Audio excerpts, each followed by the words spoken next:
I remember the first time I saw it, really saw it, and felt that unsettling pull. I was 27 then, old enough to know better, but still young enough to chase a good story wherever it led. Most of my friends were settling down, buying houses, talking about kids. Me, I was still bouncing around the Pacific Northwest, camera slung over my shoulder, looking for forgotten places. Abandoned mills, crumbling farmhouses, ghost towns swallowed by the forest, that was my niche. People loved the photos, the stories, the idea of peeling back layers of time. It lent me a certain credibility, I think. I wasn't just some kid playing in the woods. I knew how to navigate off-grid, how to read a topo map, how to be self-sufficient when cell service was a distant memory. This particular tunnel had been on my radar for months. A whispered legend among urban explorers, a line on an old logging map I'd painstakingly cross-referenced with satellite imagery.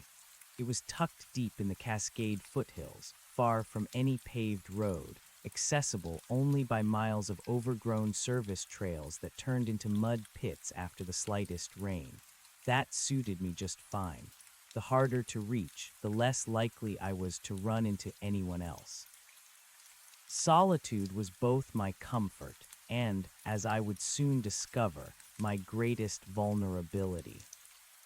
I'd planned the trip meticulously, packed enough water and MREs for 3 days, though I only intended to be there for one long, grueling day of hiking and photography. My headlamp was fully charged, spare batteries tucked into a waterproof pouch. Bear spray, a multi-tool, a first aid kit, all the usual precautions. I even left a detailed itinerary with my sister, something I rarely did. Maybe, deep down, I already knew this place felt different. The sun was still low in the sky, painting the eastern peaks in fiery oranges and purples, when I parked my beat-up Subaru Forester at the end of what barely qualified as a gravel road. The air was crisp, carrying the scent of pine and damp earth. A good day, I thought, zipping up my fleece. I grabbed my camera bag, slung it over my shoulder, and started walking. The hike in was everything I expected. Beautiful, challenging, utterly isolated. Old-growth forest, moss-covered rocks, the distant roar of a river I never quite reached. I covered about 6 miles, mostly uphill, before the tree line finally broke, revealing a sheer rock face. And there it was. The tunnel entrance was a gaping maw, framed by crumbling concrete and dark, water-stained rock. Vines snaked across its upper reaches, and tall ferns choked the path leading up to it. It looked ancient, forgotten, like something a giant had gnawed into the mountain centuries ago. A faint, metallic tang hung in the air around it, the smell of rust and damp earth, and something else, something still and cold. I paused at the threshold, taking a moment to appreciate the sheer scale of it, the way the light died just a few yards inside. This was it, the tunnel with no echo. The local legend claimed it was a cursed mining shaft, abandoned after too many men went missing. Others said it was a failed railroad bypass, plagued by a structural anomaly that swallowed sound. Either way, the stories were intriguing, perfect for the kind of atmospheric shots I specialized in. I stepped inside, the warm morning light instantly vanishing behind me, replaced by a sudden, oppressive darkness. The air grew colder, much colder than it should have been. I clicked on my headlamp, the beam cutting a narrow path through the gloom. The walls were rough-hewn rock, water seeping in places, forming glistening trails. The floor was uneven, a mix of loose gravel, larger rocks, and what felt like packed dirt. My boots crunched softly with each step, a sound that seemed to disappear almost immediately, swallowed by the vast, black emptiness ahead. I cleared my throat, a habit I had when entering large, silent spaces, half expecting to hear the usual reverberation. Nothing. I tried again, louder this time. Still nothing. No echo. Not a hint of one. It wasn't just a lack of prolonged reverberation. It was as if the sound waves simply hit a wall of cotton and ceased to exist. A prickle of unease started to crawl up my spine, a cold sensation that had nothing to do with the tunnel's temperature. It was just a geological anomaly, I told myself, a trick of the acoustics, maybe some unique rock formation absorbing the sound. Yet, the sheer, absolute silence that followed my own attempts to break it felt unnatural. It was the first crack in my carefully constructed rationalizations, the opening spark that whispered a different kind of story into the profound, suffocating quiet. And for the first time in that echoing void, I felt truly, utterly alone. The absolute absence of sound was a physical thing, pressing in from all sides, a thick, invisible wall that muffled my own heartbeat to a faint, internal thrum. My headlamp beam, usually a confident spear of light, seemed to shrink, its illumination absorbed by the oppressive dark just as completely as sound. I stood there for what felt like a long time, the cold seeping into my bones, a strange metallic tang growing stronger in the air, not just rust, but something else, something sharp and almost electrical. "Hello," I tried again, my voice thin, tentative, a ghost of its usual self. The sound was there, I could feel the vibrations in my throat and my chest, but it seemed to hit a barrier the instant it left my lips, utterly consumed. It was like speaking into a vacuum, except the vacuum wasn't empty, it was full of nothing. My mind, trained to interpret and categorize, found itself wrestling with a concept that simply didn't exist in my experience. Silence wasn't just the absence of noise here.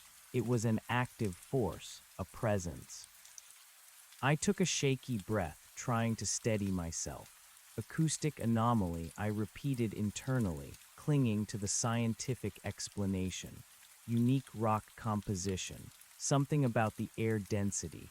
But even as I thought it, the words felt hollow, dissolving into the pervasive quiet. This wasn't just a lack of echo, it was a fundamental shift in reality. Every nerve ending screamed caution, but the explorer in me, the one who chased the forgotten and the strange, was also intensely curious. This was beyond anything I'd ever encountered. It was terrifying, yes, but also utterly fascinating. With a conscious effort, I forced myself to take another step, then another. My boots crunched on the gravel, a soft, intimate sound that somehow made the outside silence even more profound by its sudden, isolated existence. I found myself walking more slowly, my pace unnaturally deliberate, almost tiptoeing. I didn't want to make noise, not because I was afraid of disturbing something, but because the act of creating a sound that immediately ceased to be was deeply unsettling. The tunnel ahead stretched into an infinite blackness, the walls varying from roughly blasted rock to sections where crumbling concrete reinforced the ceiling, suggesting different phases of construction or repair. Water still trickled down in places, leaving slick, dark trails that glistened briefly in my headlamp beam before the light moved on. The air grew colder with every yard I advanced, a damp, tomb-like chill that seemed to suck the warmth right out of me. I pulled my fleece tighter, my breath pluming faintly in the beam. I focused on my photography, a practiced ritual that usually grounded me. I took out my camera, the familiar weight a small comfort in my hand. Framing a shot, I zoomed in on a particularly interesting patch of moss clinging defiantly to a rock face where water wept from above. The click of the shutter was a startling burst, a tiny explosion of sound that instantly vanished, leaving behind a stark, ringing silence in my ears that wasn't sound, but its stark negation. It was disorienting. I tried to focus on the technical aspects, aperture, ISO, focus points, but my concentration kept fracturing. I moved deeper, the entrance now a faint, distant glow behind me, a memory of the outside world. The tunnel began to twist and turn slightly, losing its initial straight trajectory. The floor became more uneven, littered with larger rocks and what looked like splintered timbers, remnants of long-collapsed supports. I had to watch my footing carefully, my beam sweeping the ground ahead. Each step felt heavier, more consequential. The isolation was absolute. There was no wind here, no distant animal calls, no rustling leaves, no hum of insects. Only the profound, unyielding silence and the faint, unsettling thump-thump of my own heart. My internal monologue, usually a constant chatter of observations and plans, began to falter. Thoughts became fragmented, brief flashes of fear or wonder before they too seemed to be swallowed by the oppressive quiet. I found myself listening intently, not for sounds, but for the absence of them. It was a bizarre, almost meditative state, one that was deeply unsettling. My sense of direction, usually reliable, started to feel fuzzy. The sameness of the rough-hewn walls, the perpetual gloom, the lack of any external reference points, it all began to warp my perception of time and distance.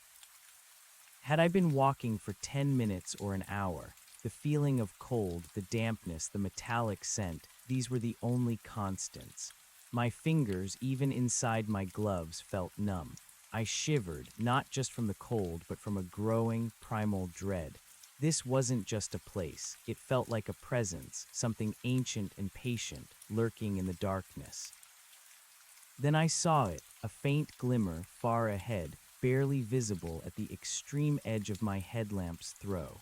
It wasn't a light source, not a reflection of my own beam. It was a difference in the darkness, a subtle shift in texture or color.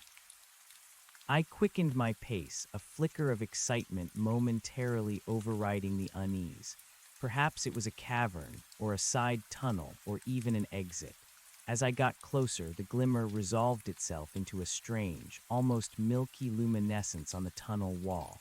It wasn't bright, just a soft, internal glow, like moonlight filtered through thick fog. It pulsed faintly, a slow, rhythmic ebb and flow that barely registered at first. My curiosity surged, eclipsing the fear.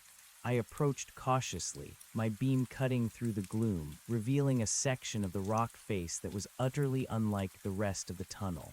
It was smooth, almost polished, and etched with faint, intricate patterns. The patterns weren't carvings, not exactly. They looked more like veins, spiderweb cracks infused with that pale, pulsing light. They seemed organic, like the glowing roots of some immense, subterranean plant or neural pathways of a colossal, dreaming brain. I reached out a gloved hand, hesitant. The rock was smooth, cool, almost slick. The light pulsed beneath my fingertips, a faint, almost imperceptible vibration. It felt alive. I tried to capture it with my camera, but the soft luminescence was tricky.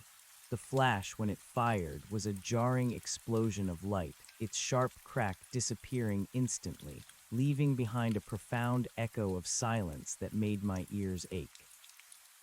The glowing patterns seemed to recoil momentarily from the flash, the light dimming slightly before resuming its gentle pulse. It was as if the wall itself was reacting to my intrusion. A cold dread trickled down my spine, replacing the scientific curiosity. This was no geological anomaly. This was something else, something ancient and unnatural.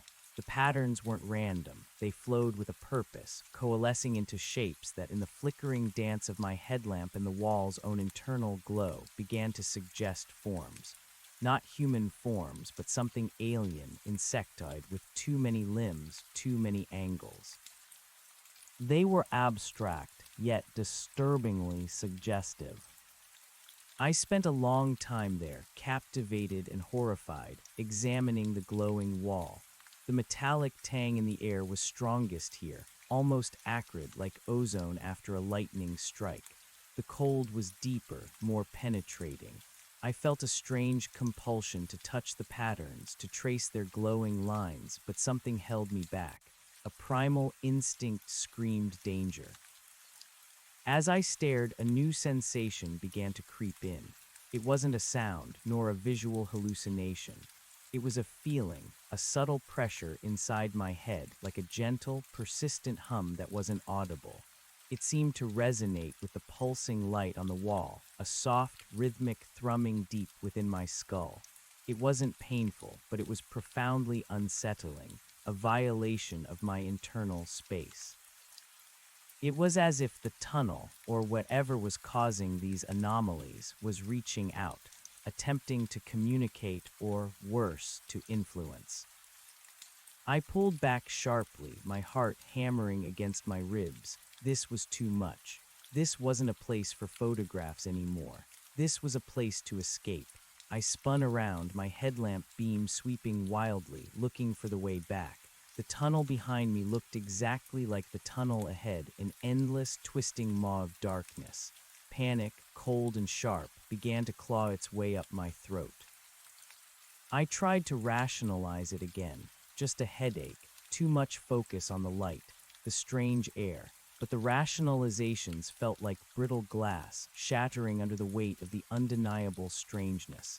I was deep inside a mountain, in a place where physics seemed to have broken down, where the very fabric of reality felt thin and stretched, and I was completely, utterly alone. I forced myself to breathe deep, slow breaths. Left foot, right foot, just walk, get out. I started walking, not back the way I came, but forward, deeper into the tunnel. A desperate, illogical part of me believed that if I pushed through, I might find an end, a way out, something to break this suffocating spell. The glowing wall was behind me now, its faint pulse a lingering sensation on the periphery of my awareness. The tunnel continued, seemingly without end. The air grew steadily colder, the metallic tang stronger. My headlamp beam, previously a source of comfort, now seemed only to emphasize the overwhelming darkness beyond its narrow cone. I found myself talking to myself again, not out loud, but internally, a desperate attempt to create some kind of sound, some kind of internal monologue that wouldn't be instantly devoured by the silence. Almost there, just a little further. "You're fine, it's just a tunnel." The words felt like lies, even to myself. My pace faltered. My legs felt heavy, as if I were wading through unseen water. The exhaustion was profound, not just physical, but mental. A draining weariness brought on by the constant sensory deprivation and the overwhelming sense of dread. My spare batteries for the headlamp now felt less like a precaution and more like a lifeline. I checked the charge indicator, still good, but I was burning through it faster than I'd anticipated, my hand trembling slightly. The tunnel started to narrow, the ceiling lowering, making me hunch my shoulders. The rough-hewn rock walls pressed in closer, the air feeling thick and constricted. Here, the water seepage was more constant, dripping from the ceiling with a sickening regularity that, despite my expectations, still made no sound. The drops would strike the rock floor, creating tiny ripples in puddles, but the audible plink was simply absent. It was an assault on my sanity, this constant visual confirmation of sound that was utterly denied to my ears. I reached a section where the tunnel opened up slightly into a small, irregular cavern. My headlamp swept across it, revealing what looked like a rough-hewn chamber, not just a passageway, and within it, partially obscured by shadow, was something large. My breath caught in my throat. I hesitated at the entrance to the cavern, my heart pounding a frantic rhythm. What was it? A collapsed section? Mining equipment, or something far, far worse?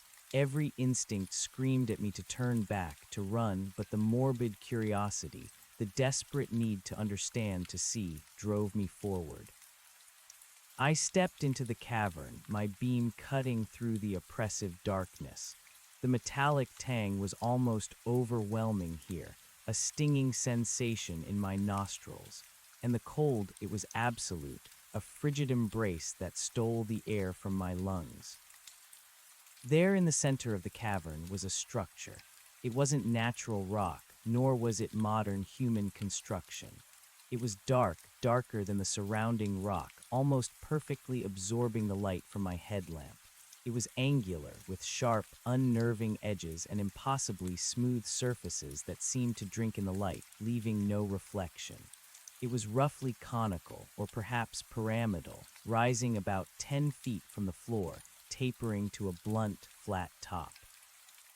As I moved closer, I saw that the surface wasn't just dark. It was covered in the same faint, glowing patterns I'd seen on the tunnel wall, though here they pulsed with a much more intense internal light. The light was a deep, iridescent purple, shifting to an oily black. These patterns were not etched. They seemed to be part of the material, flowing beneath its surface, like luminous blood vessels within an alien being. The pressure inside my head intensified, now a dull ache behind my eyes, a steady throbbing that seemed to synchronize with the purple pulses from the structure. It was an unbearable psychic noise in a world of absolute silence. I felt a wave of nausea, a sudden dizziness that made the cavern spin. My vision blurred at the edges. This was no abandoned mine shaft. This was no failed railroad bypass. This was something ancient, something alien, something that defied all understanding. The legends, they weren't just stories. I stumbled forward, compelled by an inexplicable force, drawn to the strange, dark monolith.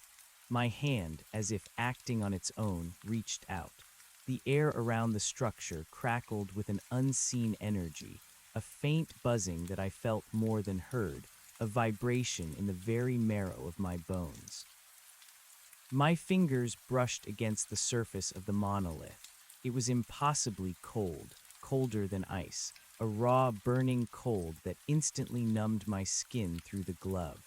And then, as my hand made contact, the purple light flared, pulsing violently, and the pressure in my head intensified to an unbearable crescendo. A torrent of images, not my own, flooded my mind. They were fleeting, kaleidoscopic, terrifying. Glimpses of impossibly vast spaces, of swirling nebulae and distant, hungry stars. Shapes that defied earthly geometry, beings of light and shadow, moving through dimensions I couldn't comprehend. A sense of immense age, of cold, calculating intelligence, and a profound, overwhelming feeling of hunger, of endless, patient waiting. I gasped, a voiceless sound swallowed by the tunnel. I ripped my hand away, stumbling backward, tripping over something unseen and falling hard onto the cold, damp rock floor. My headlamp spun, its beam careening wildly across the cavern, then settled, illuminating the dark, glowing structure, which now seemed to hum with a malevolent energy. My heart hammered, a frantic drum against my ribs. My whole body was shaking uncontrollably. The images faded, but the echoes remained, a lingering taste of cosmic horror in my mind. My head throbbed, a dull, insistent ache. I could feel a cold, prickling sweat on my forehead, despite the freezing temperature. This wasn't just a physical anomaly or a strange rock formation. This was a sentient thing, or a conduit for one. It was communicating, or attempting to, in a way that bypassed all my senses, speaking directly to my mind, showing me things no human was ever meant to see. I scrambled backward, crawling on my hands and knees, desperate to put distance between myself and the monolith. My camera bag, slung across my chest, bounced painfully with each jerky movement. I needed to get out. Now, the thought was a primal scream in my head, raw and insistent.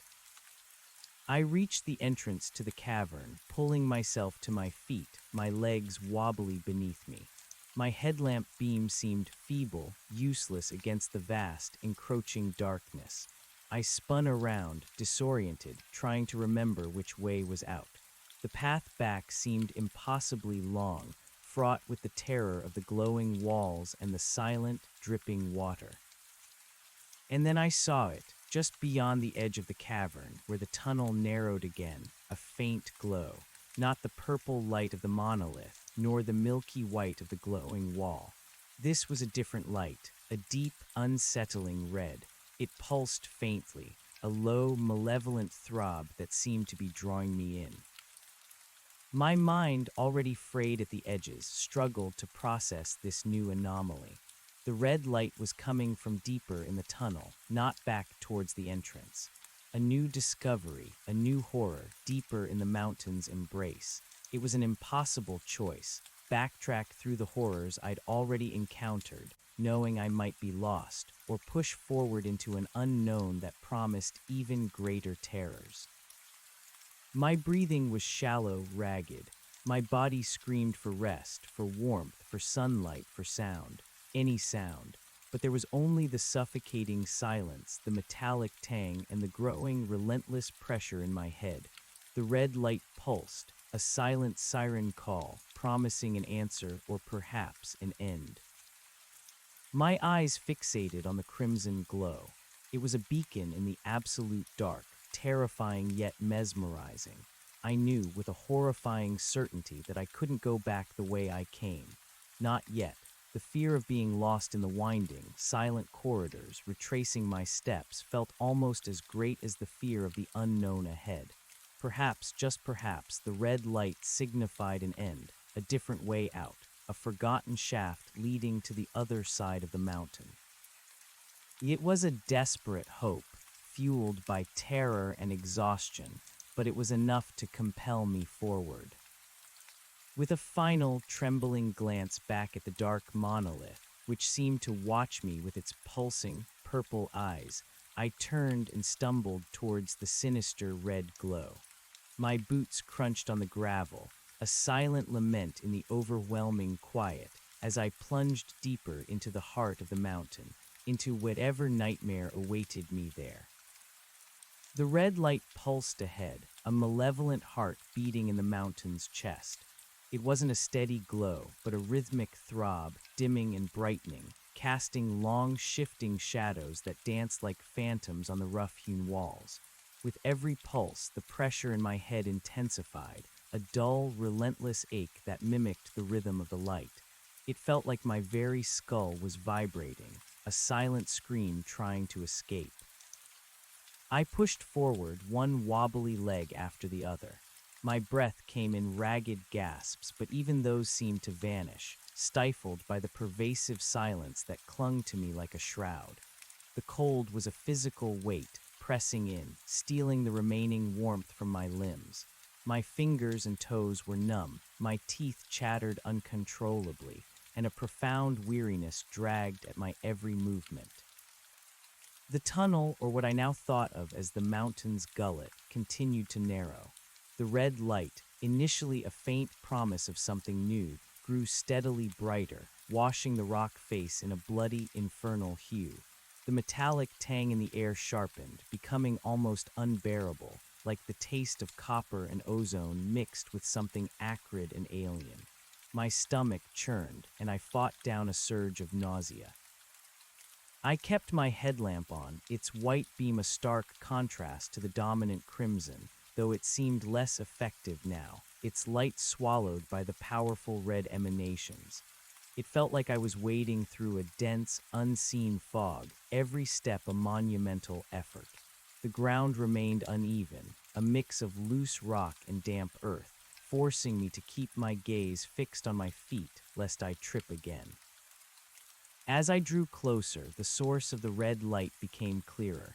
It wasn't a single point, but a diffused glow emanating from a crack, a fissure that opened up in the tunnel wall itself. The rock around it was different here, smoother, almost vitrified, as if extreme heat had once flowed through this channel. The red pulsed from within, suggesting something vast and powerful lay beyond. I hesitated, my heart hammering against my ribs, a frantic, unheard drum. Every fiber of my being screamed at me to stop, to turn, to retreat from this place of impossible horrors. But the red light held a strange, undeniable allure. It was a beacon, yes, but also a challenge, a question mark daring me to come closer. What new terror lay beyond? What new secret would this mountain reveal? Taking a deep, shaky breath that offered no relief, I reached the crack. It was wider than it first appeared, jagged and raw, as if the mountain had been violently torn apart. The rock around it felt unnervingly warm, a stark contrast to the biting cold of the tunnel. Heat radiated from the opening, a faint warmth that seeped into my numb fingers as I instinctively reached out to steady myself against the wall. Peering through the fissure, I saw not another tunnel or cavern, but a vast, open space. The red light wasn't coming from a single source within. Rather, the entire cavern beyond glowed with an internal crimson luminescence. It was enormous, far larger than any natural cavity I could have imagined. My headlamp beam, powerful as it was, couldn't penetrate the sheer scale of it, its light swallowed by the immense, blood-red void. The pressure in my head escalated further, now a searing pain behind my eyes. The silent thrumming became a deafening roar within my skull, a soundless cacophony that threatened to shatter my composure. I clamped my hands over my ears, a futile gesture that only served to highlight the internal agony. This was no ordinary cavern. Within the immense, pulsing red, I could vaguely discern shapes. Not jagged rock formations, but colossal, impossible structures. They were dark, angular, like the monolith I had touched, but on a scale that defied human comprehension. Pillars, arches, and impossible geometries twisted and turned, seeming to defy gravity, all glowing with that same deep, ominous crimson. It was like looking into the heart of an alien city, deep beneath the earth. And then I saw movement. Subtle at first, almost imperceptible in the shifting light, but undeniably there. Shadows detached themselves from the colossal structures, not figures but forms. They were fluid, shapeless, yet moved with a predatory grace that sent a fresh wave of terror through me. They were vast, ancient things, existing in a dimension parallel to my own, only partially visible in this strange, filtering light. They seemed to ripple and undulate, like immense, unseen currents in a crimson ocean. My heart seized, my mind reeled. The images from the monolith flashed back, the hungry stars, the swirling nebulae, the cold, calculating intelligence. This was it. This was what lay beyond. This was the source of the anomalies, the true horror buried deep within the earth. I stumbled back from the fissure, my knees buckling beneath me. I fell against the tunnel wall, scraping my elbow, but felt nothing through the surge of adrenaline and fear. I had seen enough, more than enough. This wasn't a place for humans.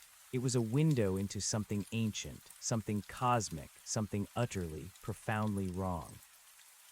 My decision was made. No more pushing forward.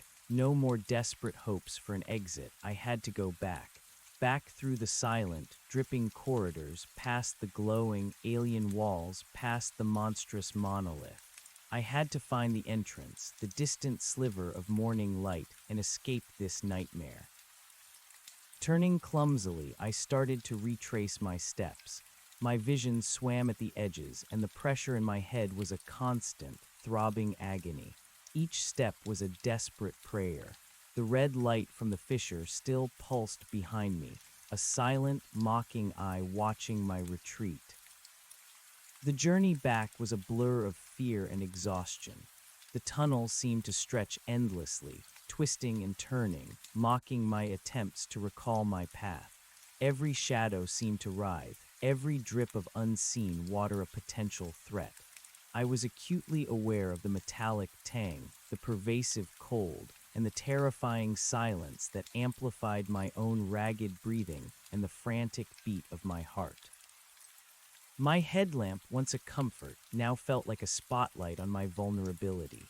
Its beam danced across the rough-hewn walls, illuminating the same monotonous rock and gravel, offering no landmarks, no sign of progress. I pushed myself faster, a desperate, stumbling run, my boots slipping on the uneven ground. I could almost feel the presence of the cavern beyond, the immense, red-lit space pressing in on my back. I passed the sections where water trickled silently, the ripples in the puddles a visual echo of an unheard sound, each one a fresh assault on my already frayed sanity. The constant denial of auditory input was warping my perception, making me question what was real and what was merely a trick of my exhausted mind. Then through the gloom I saw it again, the milky white luminescence on the tunnel wall, the organic patterns pulsing with a faint, internal light. The sight brought a fresh wave of dread. I was approaching the monolith cavern. My pace slowed, my muscles screaming in protest. The air grew colder, the metallic scent more pungent. I knew what lay ahead. I would have to pass it. I would have to face that silent, dark sentinel, even if just for a moment, to get to the path leading to the entrance. Steeling myself, I rounded a bend, and the entrance to the cavern loomed ahead. My headlamp beam swept across it, revealing the familiar, horrifying silhouette of the monolith. It stood in the center, drinking in the light, its purple to black patterns pulsing with an intensified, malevolent glow.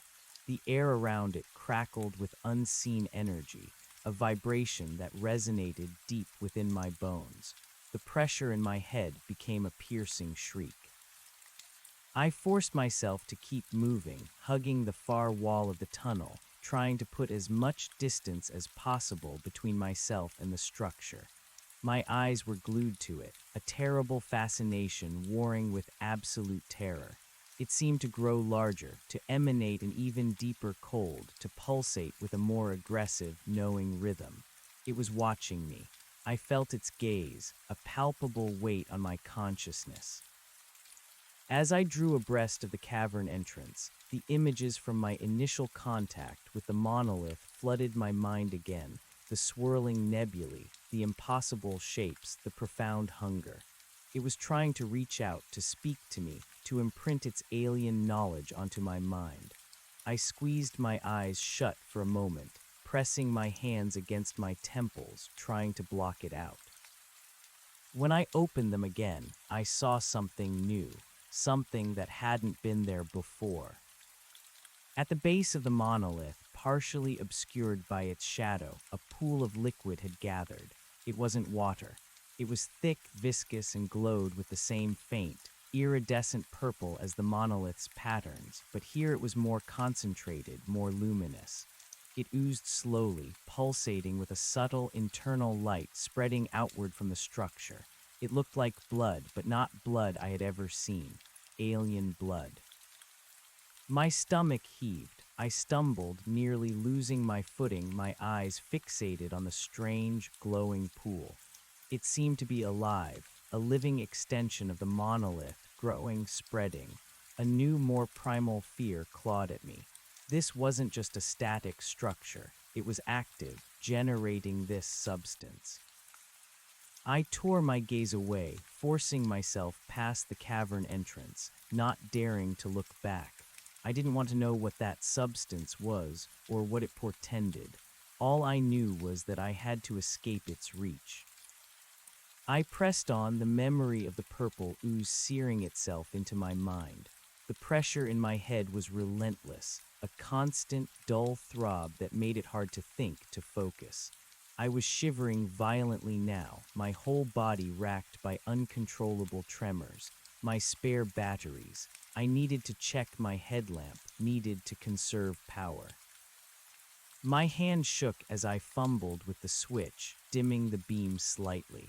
The darkness pressed in even more intensely, but I couldn't risk running out of light. It was my only tether to the visible world, however fragmented and terrifying that world had become. The tunnel continued its endless, winding path.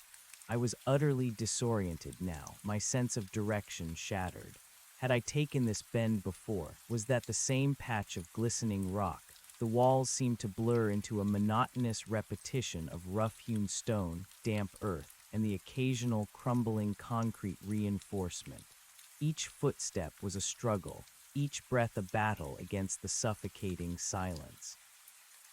I didn't know how long I had been walking. Minutes, hours. Time had ceased to have meaning in this lightless, soundless void. My legs ached, my lungs burned, and my mind felt like a raw, exposed nerve.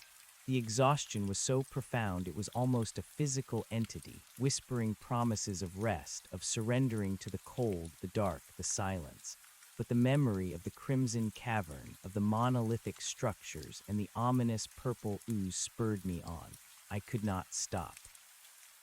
I would not stop. Suddenly, a new sensation pierced through the fog of my terror and exhaustion. It wasn't a visual or auditory anomaly. It was an intense, piercing chill that went beyond the ambient cold of the tunnel. It felt localized, concentrated, as if a pocket of absolute zero had formed just ahead, and with it, a new, more profound pressure in my chest, a crushing weight that made it almost impossible to draw breath. My headlamp beam, now dimmed, struggled to cut through the oppressive darkness ahead. I strained my eyes, trying to see what lay beyond. The air was thick here, almost tangible, laden with the metallic tang and a new, indescribable odor, something ancient, something inorganic, like crushed meteorites mixed with the dust of millennia. I stumbled forward, compelled by a morbid curiosity, even as every instinct screamed at me to flee. The ground beneath my feet changed. It was no longer loose gravel and damp earth, but a compacted, smooth surface. It felt unnaturally cold, radiating a chill that permeated my boots, instantly numbing my feet. My beam finally pierced the gloom, revealing a wider section of the tunnel, but one that was utterly different from anything I'd seen so far. The walls here were not rough rock nor crumbling concrete. They were smooth, seamlessly constructed from the same dark, light-absorbing material as the monolith. The surface was impossibly sleek, drinking in my headlamp's light, reflecting nothing. It was like walking into a void. And etched into these dark, seamless walls were more patterns, but these weren't the faint, glowing veins I'd seen before. These were stark, silver lines, impossibly fine and precise, flowing with alien geometry. They didn't pulse, they held a constant, subtle shimmer like moonlight on obsidian. They depicted scenes, if such abstract forms could be called scenes. Glimpses of impossible machines, of vast, sterile landscapes under alien skies, of beings that were pure energy, or beings of intricate, crystalline forms. They were ancient blueprints, a cosmic history etched in silver. I ran my gloved hand over the wall. It was impossibly smooth, colder than anything I'd ever touched.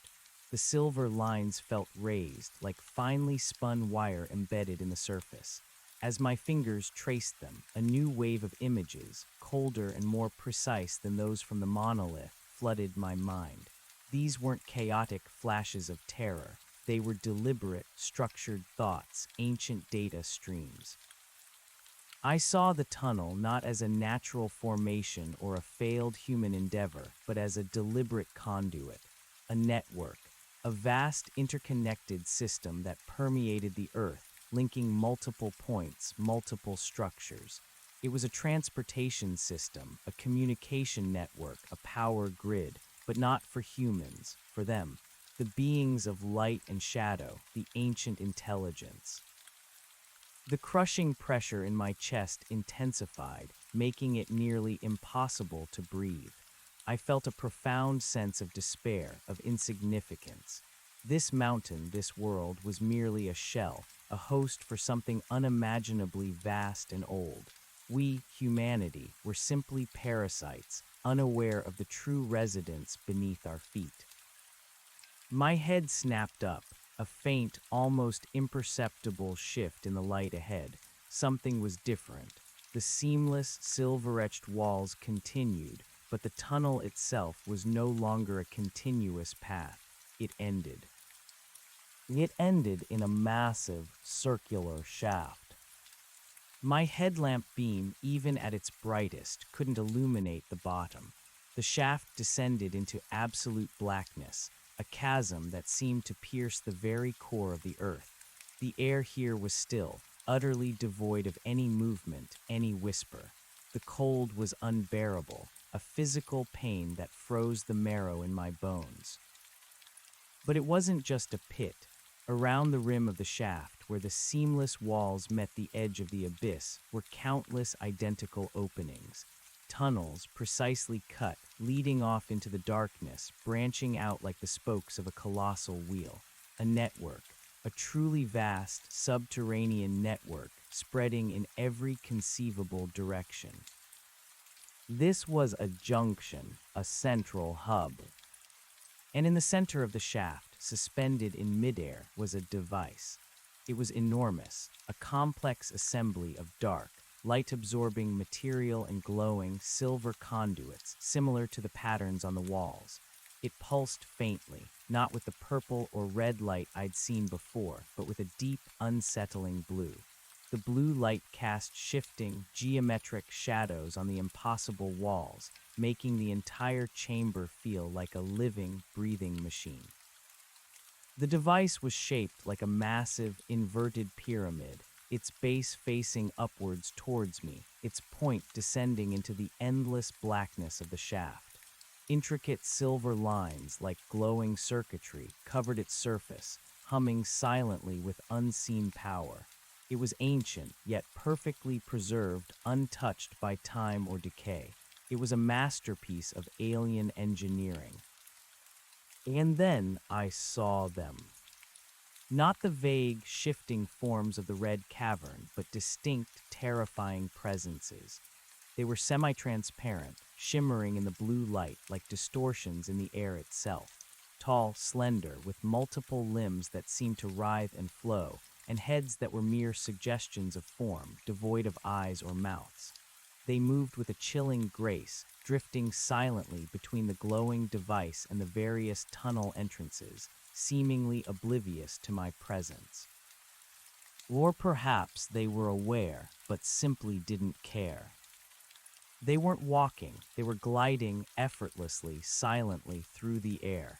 They were the architects, the custodians, the beings from beyond. And I, a lone, insignificant human, stood in their sacred space, an intruder in their ancient domain. The pressure in my head became a drilling pain, a piercing ice pick behind my eyes. The silent thrumming was now a deafening internal scream. My vision blurred, tears stinging my eyes, not from emotion, but from the sheer agony of it. My body began to spasm uncontrollably, a violent tremor shaking me from head to toe. One of the shimmering forms, larger than the others, paused. It was near the central device, its form partially obscured by the blue glow. Slowly, impossibly, it turned. Its formless head, a mere suggestion of a featureless skull, seemed to swivel, facing me. I felt a cold, utterly alien intelligence brush against my mind, not a thought, but a vast, ancient consciousness. It was like being touched by the vacuum of space. I couldn't breathe, my lungs burned, my throat constricted. A primal terror, colder and more profound than any fear I had ever known, seized me. It wasn't the fear of death, but the fear of annihilation, of being erased, of having my very essence consumed by something so utterly beyond my comprehension. The shimmering form began to move, gliding silently towards me, its fluid limbs reaching out like tendrils of smoke. The blue light intensified around it, and the pressure in my head reached an unbearable crescendo, threatening to split my skull apart. I screamed, a soundless internal scream that ripped through my mind, tearing at the edges of my sanity. My legs gave out beneath me, and I collapsed onto the freezing, dark floor, my headlamp beam bouncing wildly across the abyssal shaft and the impossible beings. I had to get out. I had to.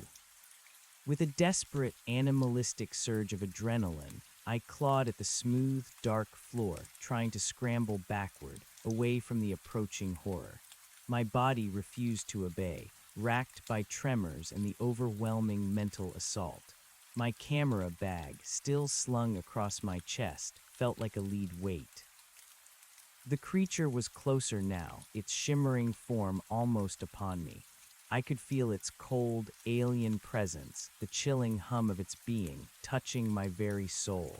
The blue light enveloped me, and the pressure in my head ceased, replaced by a sudden, terrifying emptiness. My vision went black, a profound, consuming blackness that was more than just the absence of light.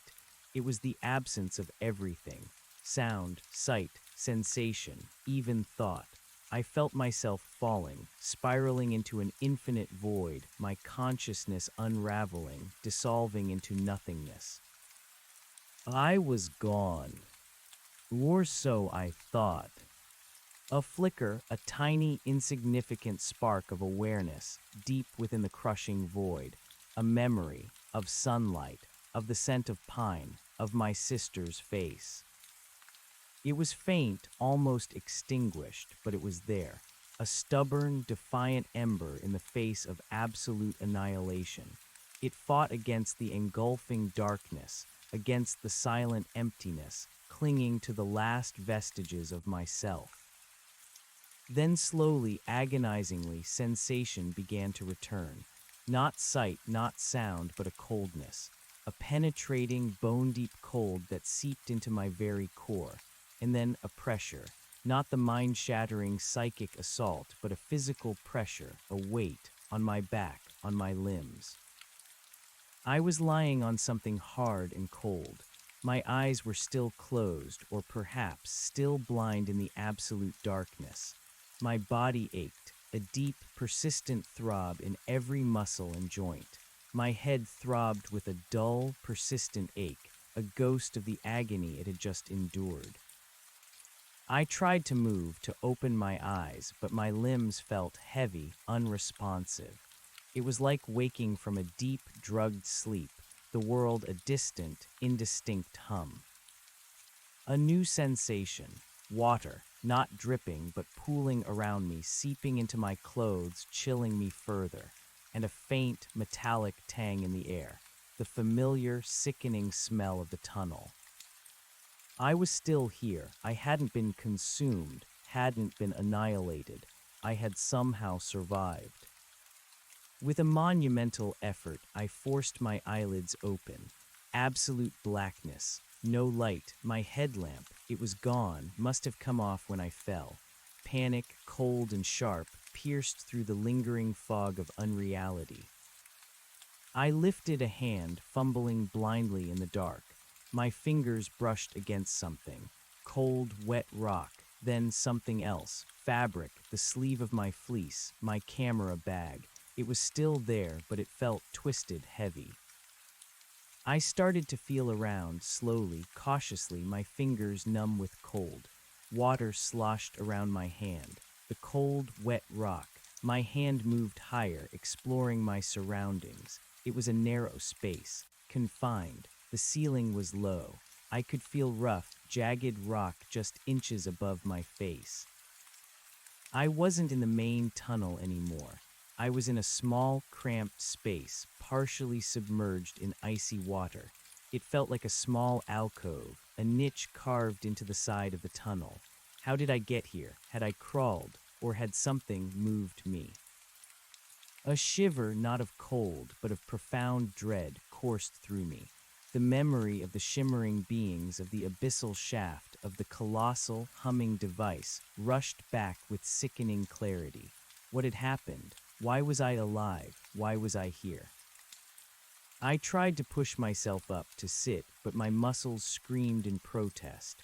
My head felt heavy, swimming. I could feel a knot, a swelling lump on the back of my skull. I must have hit it hard when I fell. My hand reached for my belt, for my multi-tool, for any source of light. Nothing. No headlamp, no spare batteries, no flashlight. All gone. I must have dropped everything in my terror. I was in absolute darkness, deep within the mountain, injured, disoriented, and utterly alone. A whimper escaped my lips, a soft, strangled sound that was instantly devoured by the pervasive silence. The crushing weight of the absolute quiet pressed in on me, amplified by my blindness.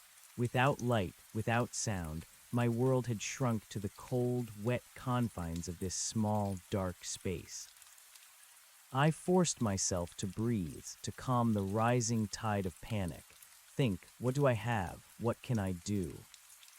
My hands explored my pockets. Phone. Yes, still there, tucked into a waterproof pouch.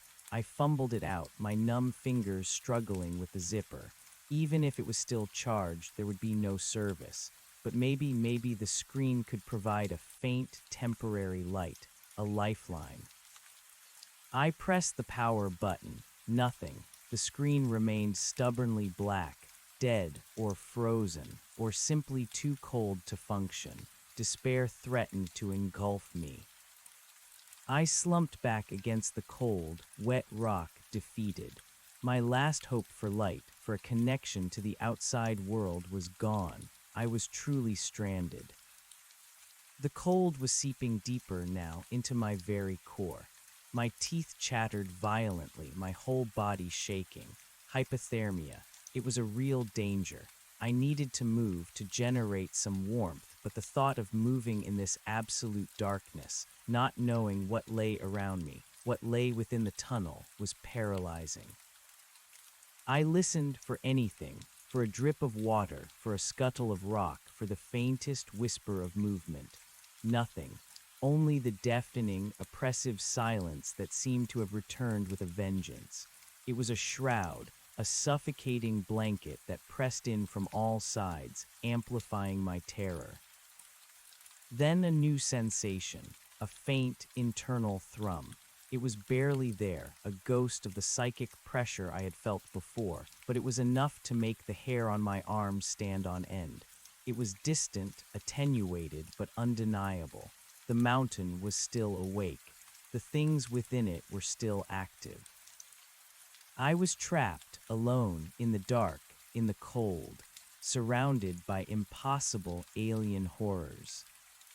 A single primal thought surfaced through the layers of fear and exhaustion. I need to find light, any light. My hands began to search again, desperately, frantically, along the cold, wet rock. Perhaps a spare battery for my headlamp had fallen near me. Perhaps a dropped granola bar, a multi-tool, anything. My fingers scraped against the rough surface, encountering only jagged edges and damp moss. My hand brushed against something smooth, something metallic. My heart leaped. Hope. It was small, no bigger than my thumb. I picked it up, my fingers numbly identifying the shape. It was a spent bullet casing, empty, cold, and utterly useless. Despair crashed over me with renewed force. I let it drop back into the icy water, the soundless plink echoing only in my mind. I closed my eyes as if that would somehow make the darkness less absolute. It didn't. My mind raced, trying to conjure a plan, any plan, but there was nothing. Only the cold, the dark, and the crushing weight of my isolation. How long could I last like this? How long before the cold claimed me, or before something else found me? A new wave of images flashed through my mind, unbidden. Not the grand, cosmic horrors of the monolith, but smaller, more intimate terrors. Shadows moving in the dark, the glint of unearthly eyes, the brush of cold, unseen limbs. My imagination, fueled by fear and sensory deprivation, began to conjure monsters in the absolute dark. I squeezed my eyes shut tighter, pressing the heels of my hands into them, trying to banish the terrifying visions. It was no use. They persisted, insidious and real. I had to move. Staying here was signing my death warrant. I needed to find my headlamp, or find any light, or find my way out of this hellish, silent mountain, even if it meant crawling on my hands and knees in the absolute dark. But which way was out? Left, right, forward, backward? I had lost all sense of direction. The only certainty was the impenetrable darkness and the chilling cold. My fingers brushed against something again. This time it was larger, a familiar shape, my camera. It was cold, damp, but seemingly intact. A small spark of hope ignited within me. If the phone was dead, maybe the camera still had power.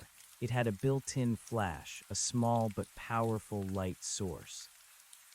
With trembling hands, I fumbled with the power button. Nothing. My heart sank.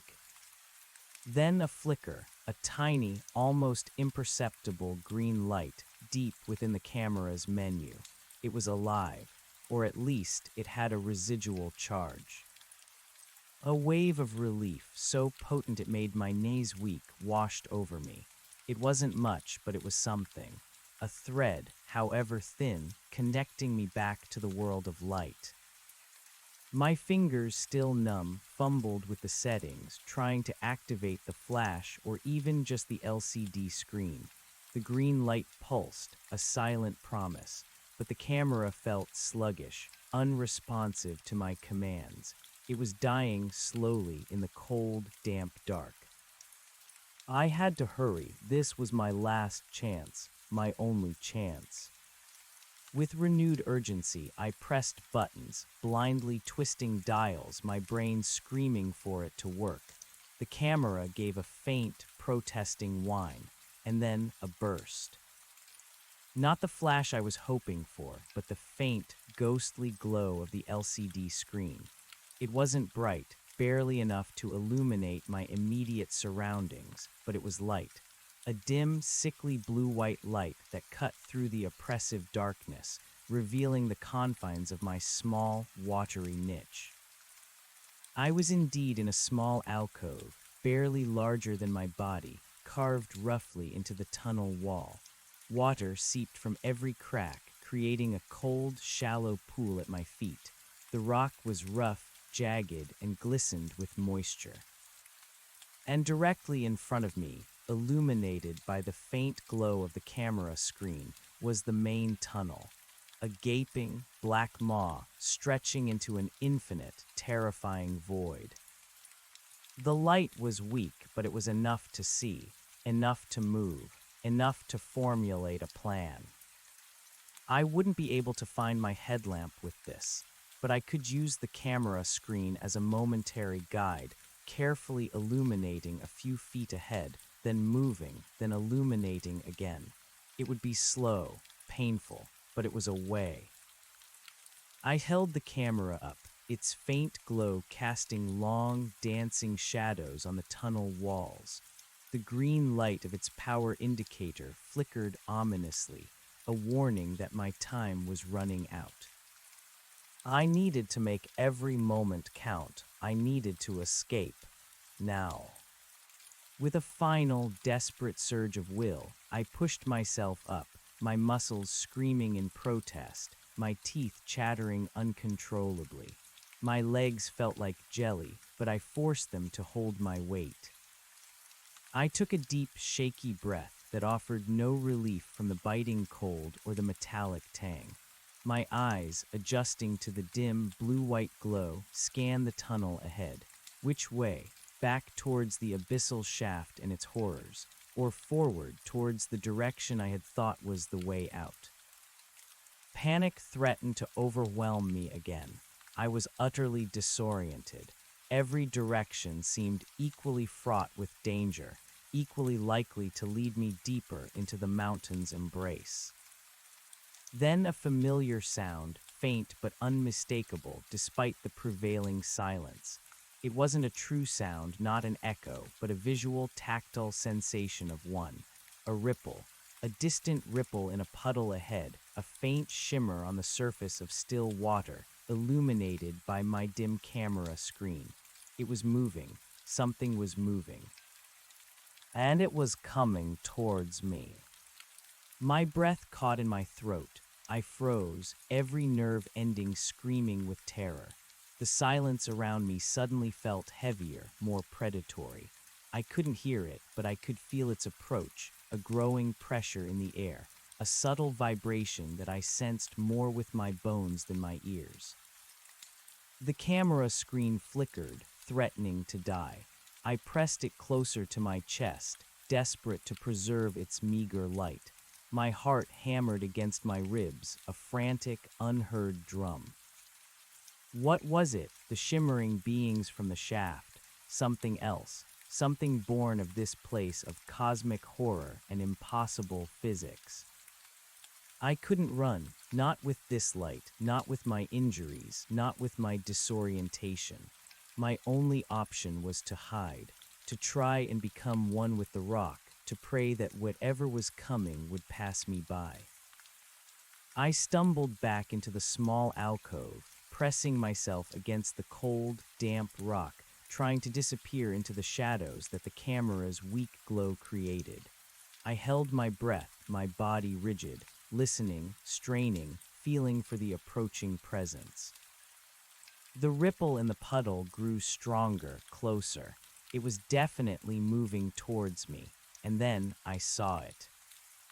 A shadow, a deeper shadow, moving within the overwhelming darkness of the tunnel. It was large, indistinct, but undeniably there. It glided, silently, effortlessly, its shape shifting and flowing like liquid night. It was larger than any human, larger than any animal I had ever seen. My mind screamed. This was not a physical being in the earthly sense. This was one of them. One of the custodians, the architects, the silent horrors that dwelled beneath the earth. It was close now, so close that the air around it felt even colder, a profound chill that pierced through my clothes, making my skin prickle with ice. The metallic tang intensified, becoming an acrid burn in my nostrils. I squeezed my eyes shut, pressing my head against the cold rock, trying to make myself invisible, hoping that if I couldn't see it, it couldn't see me. The camera, still clutched in my hand, cast its weak glow onto the rock in front of my face, a tiny island of light in an ocean of terrifying darkness. The shadow paused. I felt its presence directly in front of my alcove, a vast, cold, silent weight. I could almost feel its non-existent gaze upon me, a profound, alien intelligence probing, assessing. Time stretched, suspended in an eternity of terror. My lungs burned, desperate for air, but I dared not breathe. My heart hammered so violently I felt sure it would betray my presence, its frantic beat vibrating through the rock. Then slowly, imperceptibly, the presence began to move again, away from me. The cold began to recede, the pressure in the air lessening. The ripple in the puddle, still visible through the slit of my partially opened eyes, continued its silent journey down the tunnel, fading into the gloom. It was gone. I lay there for a long time, trembling uncontrollably, utterly drained, not daring to move, not daring to breathe. The relief was immense, almost overwhelming, but it was quickly replaced by the chilling realization of just how close I had come to utter annihilation. It had been right there, a breath away, and it had either not seen me or had simply chosen to ignore me. The latter thought was perhaps even more terrifying. Slowly, carefully, I began to draw breath again, ragged, shallow gasps that seemed to tear at my throat.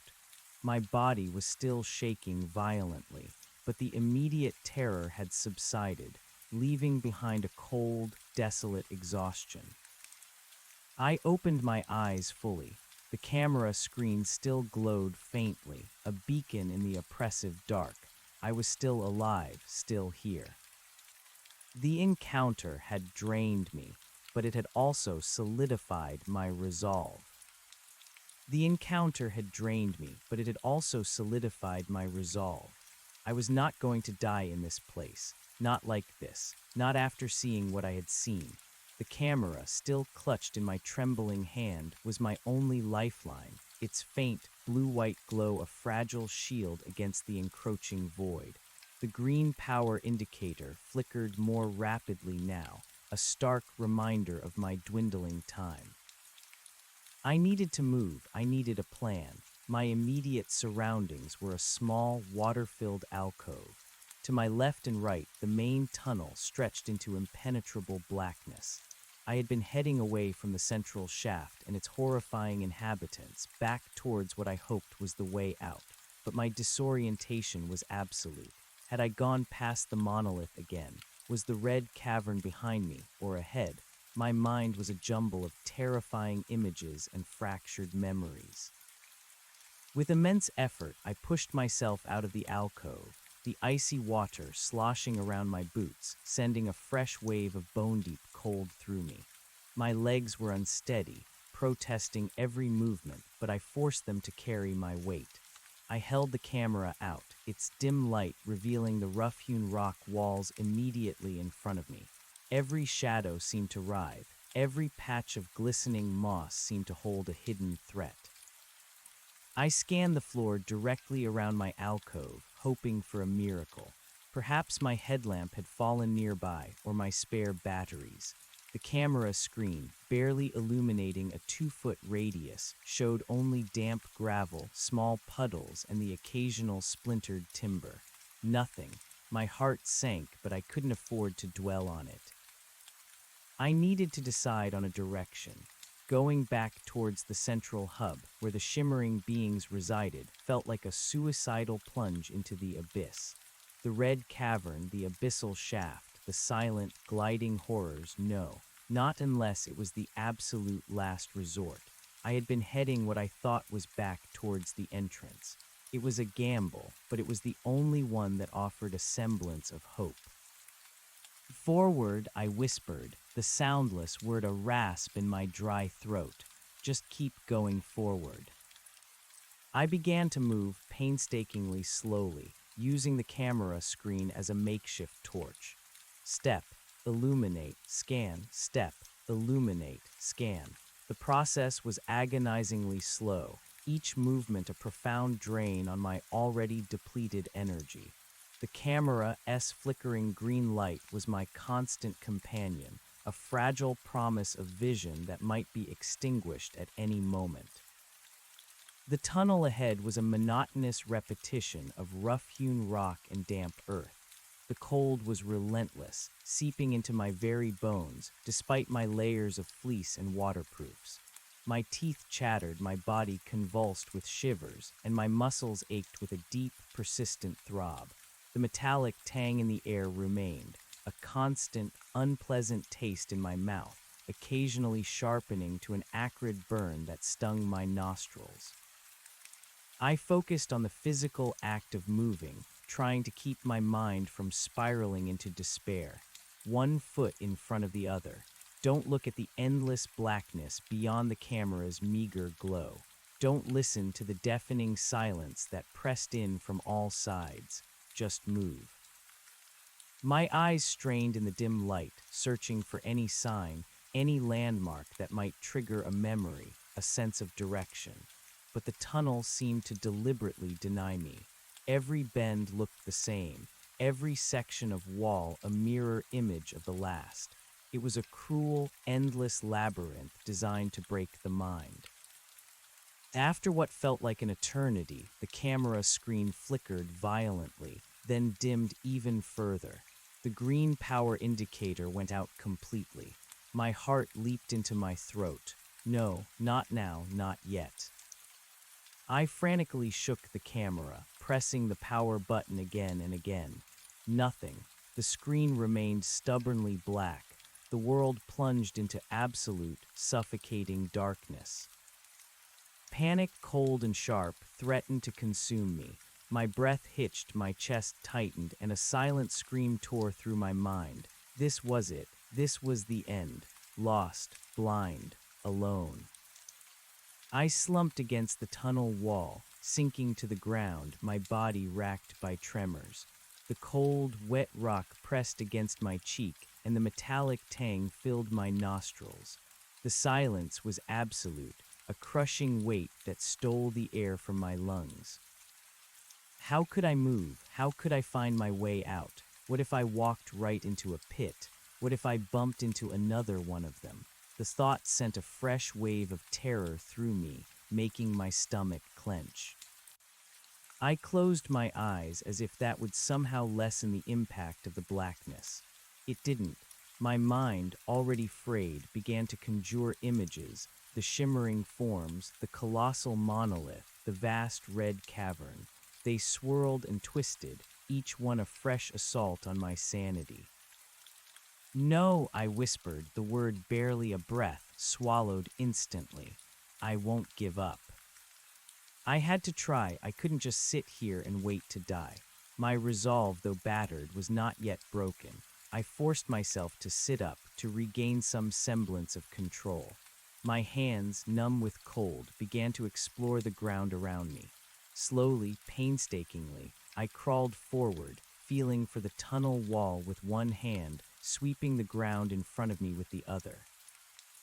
Each movement was terrifying. My fingers brushed against loose gravel, damp earth, the occasional cold, slick rock. What if there was a drop-off? A sudden pit? I moved inches at a time, my heart pounding a frantic rhythm against my ribs. The cold was becoming unbearable. My hands and feet were numb, heavy, unresponsive. I could feel my body temperature dropping, my thoughts becoming sluggish. This was hypothermia. I needed to keep moving, to generate warmth, however minimal. I reached a bend in the tunnel. My hand found the wall, smooth and cool. I followed it, turning slowly, cautiously, my other hand sweeping the ground. The darkness was so profound, so absolute, that it felt like a physical entity, pressing in on my eyeballs, making me feel as if I were falling into a limitless void. Minutes stretched into an eternity, or perhaps it was hours. I had no way of knowing. My sense of time had completely dissolved. My internal monologue, usually a babbling stream of thoughts, was now fragmented, broken, cold, so cold, don't stop, find light. Then my outstretched hand touched something different, not rock, not gravel. It was smooth, hard, and impossibly cold, colder than anything I'd felt so far, even through my gloves. My fingers traced its surface. It was angular, flat, and seemed to extend into the darkness. My heart leaped, a flicker of hope amidst the despair. This felt like a surface, not just a rock.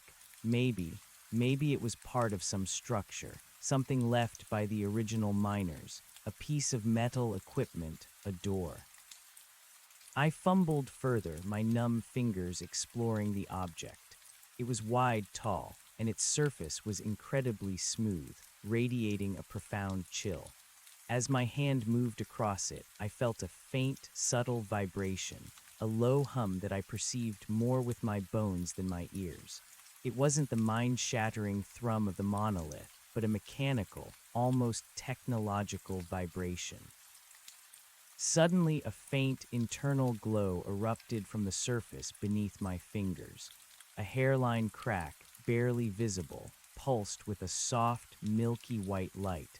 It was just a thin sliver of light, not enough to illuminate the tunnel, but enough to see the object itself. It was a panel, a vast, dark panel, seamlessly integrated into the tunnel wall. And where my fingers had rested, a series of intricate symbols, glowing with that same milky light, began to appear. They weren't etched, they seemed to bloom from within the material, shifting and flowing like liquid light. Alien characters, patterns I had no hope of deciphering, but which radiated an undeniable sense of purpose. My scientific curiosity, though dulled by terror and exhaustion, flared anew. This was technology, ancient, alien technology. I was no longer just in a tunnel. I was in some kind of hidden chamber, or perhaps a section of the tunnel that was itself a massive machine. I pulled my hand back instinctively, a jolt of fear mixed with wonder. The symbols pulsed for a moment, then slowly faded, leaving only the thin, glowing crack. It was as if the panel had reacted to my touch, recognizing an input, then returning to standby. I leaned against the cold panel, catching my breath. This was a discovery, yes, but what did it mean? Was it a door, a control panel, and how could I use it? I tried touching it again, more deliberately this time, sweeping my palm across the smooth surface. Nothing. The symbols didn't reappear. The thin crack continued to pulse faintly, almost imperceptibly. I pressed harder, trying to find a seam, a button, anything. My fingers traced the crack.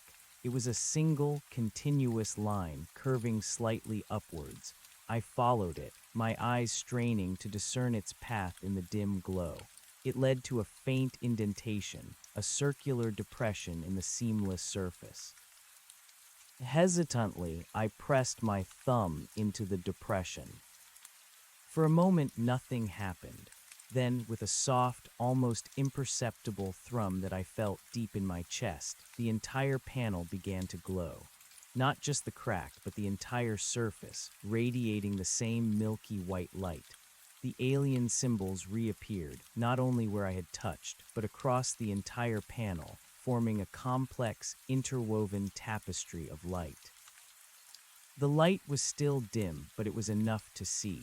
Enough to reveal the full scale of the panel. It stretched for dozens of feet along the tunnel wall, perhaps 100, seamlessly blending into the dark rock at either end. It wasn't just a panel, it was an entire wall section, converted into a vast, glowing interface. The pressure in my head, which had been a dull throb, intensified slightly, resonating with the soft hum of the panel. But it wasn't the painful, aggressive assault of the monolith or the central hub. This felt different, more observational, like a vast, ancient eye was slowly opening, taking me in. Then the central section of the panel, directly in front of me, began to shimmer. The light within it intensified, swirling and coalescing. The solid surface seemed to ripple, to become translucent like water. My heart hammered. This was it. A door, an alien door. But what lay beyond? More horrors or a way out? I held my breath, gripping the now-dead camera like a talisman. The shimmering intensified, and the air in front of the panel began to warp, distorting the view of the tunnel beyond. Then slowly, with a silent, almost imperceptible sigh, the central section of the wall simply dematerialized. It didn't slide or swing or open like a conventional door. It simply ceased to be. Before me was a new opening, not a tunnel but a chamber, and it was bathed in a soft, ethereal blue light. The light was not pulsing like the monolith or the central hub. It was constant, gentle, illuminating a perfectly circular chamber, perhaps 50 feet in diameter. The walls were smooth, seamless, made of the same dark, light-absorbing material as the tunnel section I had just traversed, but here they glowed with a faint internal blue. The air within felt still, warm, and strangely clean, devoid of the metallic tang. In the center of the chamber, a single circular platform rose perhaps a foot from the floor. It was made of the same dark material, but its surface was polished to a mirror-like sheen, reflecting the faint blue glow. And etched onto its surface were more of the intricate silver lines, forming geometric patterns that seemed to shift and dance in the ethereal light. My head still throbbed, but the intense psychic pressure had vanished upon entering the chamber. The silence, though still absolute, felt less oppressive here, almost serene. It was a strange, unsettling calm after the relentless terror of the tunnel. I stepped through the shimmering threshold, my boots making no sound on the floor. The door behind me shimmered for a moment, then solidified, returning to its glowing panel state, sealing me inside. There was no going back the way I came, at least not without reactivating it. I walked cautiously towards the central platform, my eyes scanning every inch of the chamber. There were no other openings, no other doors, just the smooth, glowing walls and the circular platform. No equipment, no tools, no signs of anything living. It was sterile, ancient, and utterly alien. I reached the platform and ran my hand over its smooth, cool surface. The silver lines were raised, impossibly fine. As my fingers traced them, the platform hummed softly, and the blue light in the chamber intensified, casting my shadow long and distorted across the floor. A new sensation arose, not psychic pressure, but something more subtle, a feeling of being observed, of being analyzed. It wasn't hostile, but it was profoundly unsettling. It was as if the chamber itself was a vast, silent intelligence taking my measure. Suddenly, a section of the silver lines on the platform began to glow more intensely, coalescing into a single, complex symbol. As I watched, mesmerized, the symbol began to expand, to project upwards, forming a three-dimensional holographic image above the platform. It was a star chart, not one I recognized, not of our solar system or even our galaxy. It was impossibly vast, showing countless nebulae, distant galaxies, and intricate pathways of light connecting them. And within this cosmic tapestry, one point glowed with a soft, persistent blue, a familiar blue. It was the color of the chamber, the color of the central device in the abyssal shaft. Then another point glowed, smaller, fainter, but unmistakably present. A small blue-green orb, nestled within a spiral arm of a galaxy I recognized as the Milky Way, our Earth. The holographic projection shifted, zooming in, focusing on our solar system, then our planet. It highlighted a specific region, a mountainous range, the very one I was in, and within it, a network of glowing lines tracing the exact tunnels I had explored leading to the monolith, the red cavern, the abyssal shaft, and then a small, blinking dot, my current location. My breath caught. This was a map of everything, a map of their domain. They knew. They had been watching me the entire time. Every step, every terrified breath, every frantic search for light. They knew. The realization was chilling, a cold dread that seeped into my bones. I was not an intruder they had stumbled upon. I was a subject of observation, a specimen. The holographic map continued to shift, zooming in further, highlighting a specific point on the map, a destination. It was not the entrance I had come through. It was a different path, leading away from the mountain, towards a distant, unexplored region on the map, a potential exit, a different exit. Was this an offer, a choice, a way out provided by the ancient intelligence that had been observing me? Or was it a trap, another path deeper into their domain, a more insidious form of capture?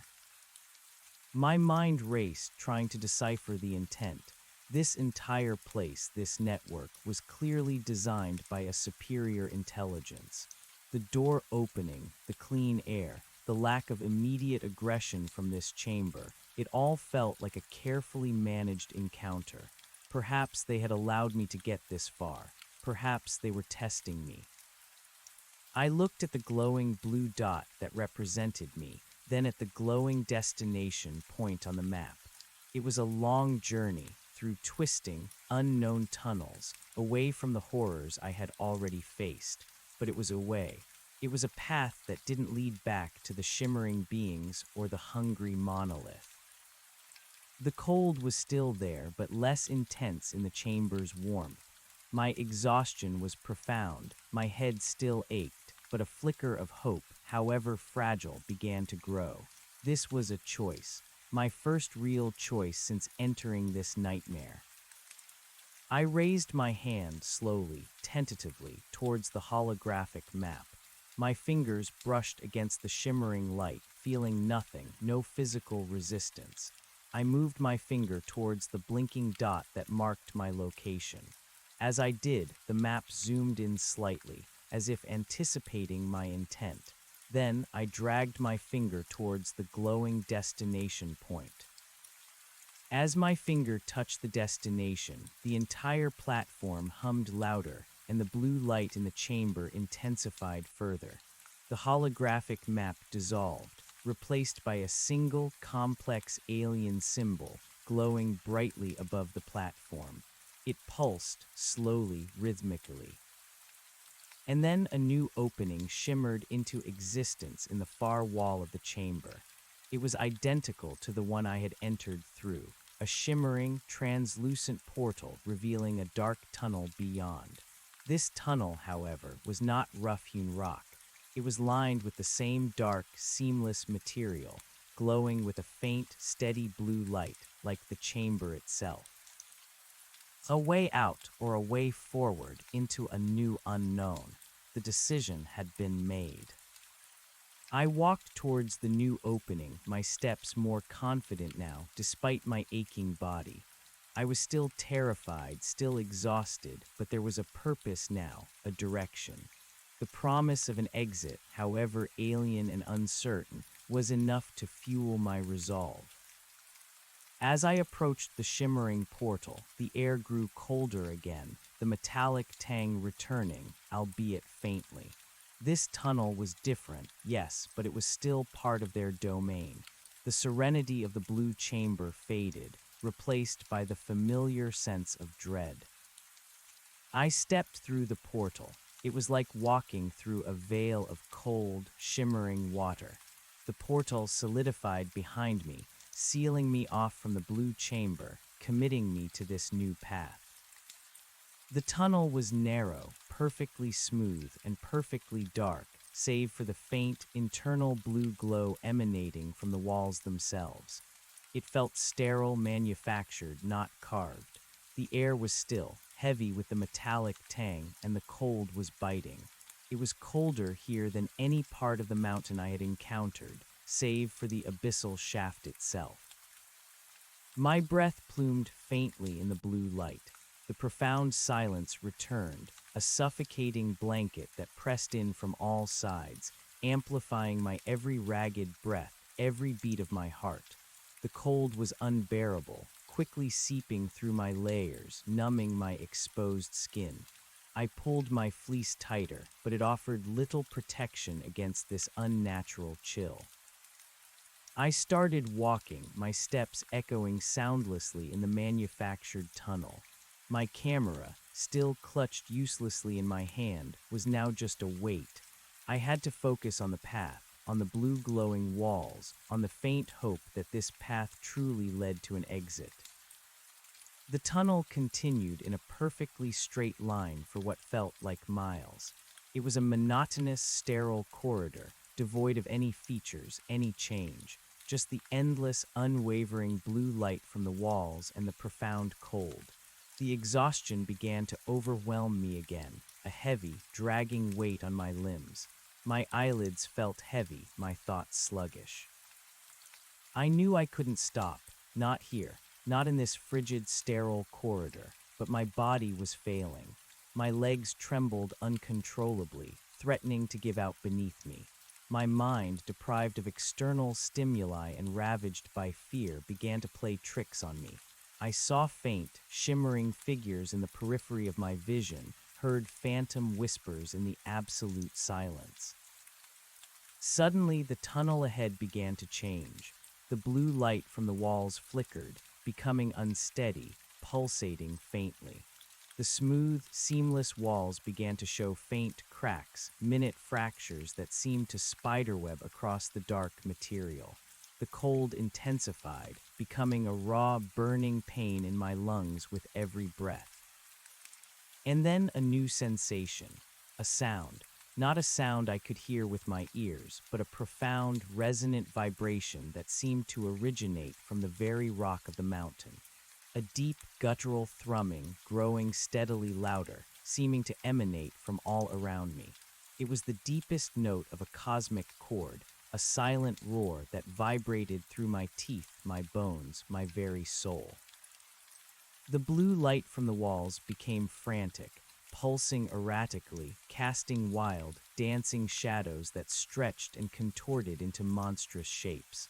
The cracks in the walls widened, glowing with an internal, angry red light that fought with the blue.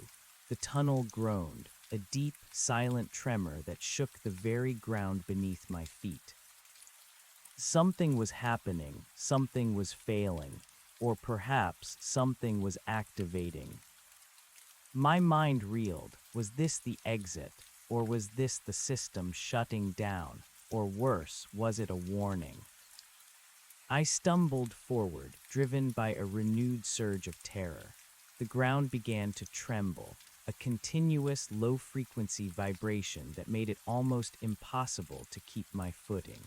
Small fragments of rock, dislodged from the ceiling above the seamless blue walls, began to rain down, silently hitting the floor around me. The thrumming intensified, becoming a deafening roar within my skull. The blue and red lights from the walls pulsed violently, painting the tunnel in a strobe-like infernal glow. The air grew thick with dust, choking my lungs, and the metallic tang sharpened to an acrid burn. I knew with a terrifying certainty that I had to get out of this section of the tunnel.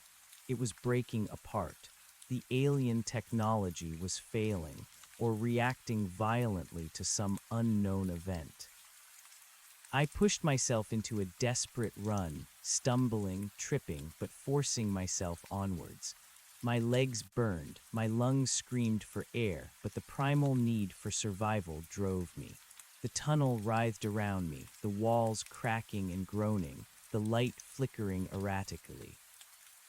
Ahead, the blue and red began to coalesce into a single, overwhelming light source. Not a glow from the walls, but a blinding, pure white light emanating from a distant point, growing rapidly larger. It was an end, or a beginning. The tunnel floor buckled beneath my feet. I screamed, a voiceless sound swallowed by the silent chaos. I lost my footing completely, falling hard onto the cold, vibrating floor. My head slammed against the hard ground, sending a blinding flash of pain through my skull. My vision swam, blurring at the edges. The brilliant white light grew, overwhelming my senses, consuming everything. The silent roar in my head reached its peak, threatening to shatter my skull. Then an abrupt, sickening lurch. The entire tunnel seemed to shift, to twist, to plummet into an unseen abyss. A profound sense of falling, of being torn apart, seized me. And then nothing. Absolute darkness, absolute silence. But this time it was different. A faint breeze, cool, fresh air carrying the scent of pine, a distant, muffled sound, not the silence of the tunnel, but the faint, almost imperceptible hum of the world, of life. I was lying on something soft, earth, not cold, damp rock, but cool, dry earth, covered in a thin layer of pine needles. The air was fresh, clean, tasting of forest and damp soil. My eyes fluttered open. Above me, not the low ceiling of the tunnel, but a canopy of ancient pines, their dark branches silhouetted against a sliver of pale, pre-dawn sky. Faint stars still twinkled, indifferent witnesses to my impossible journey. I was outside. I lay there for a long time, trying to process it, to believe it. The cold was still there, a deep ache in my bones, but it was the familiar cold of a mountain night, not the unnatural chill of the depths. The metallic tang was gone, replaced by the earthy scent of the forest. The The silence was broken by the distant rustle of leaves in the breeze, the faint chirping of an early bird, the whisper of life. I was out, I had escaped. My body ached, every muscle screaming in protest. My head throbbed, a dull, persistent pain. I was covered in dust and grime, my clothes torn and soaked, but I was alive.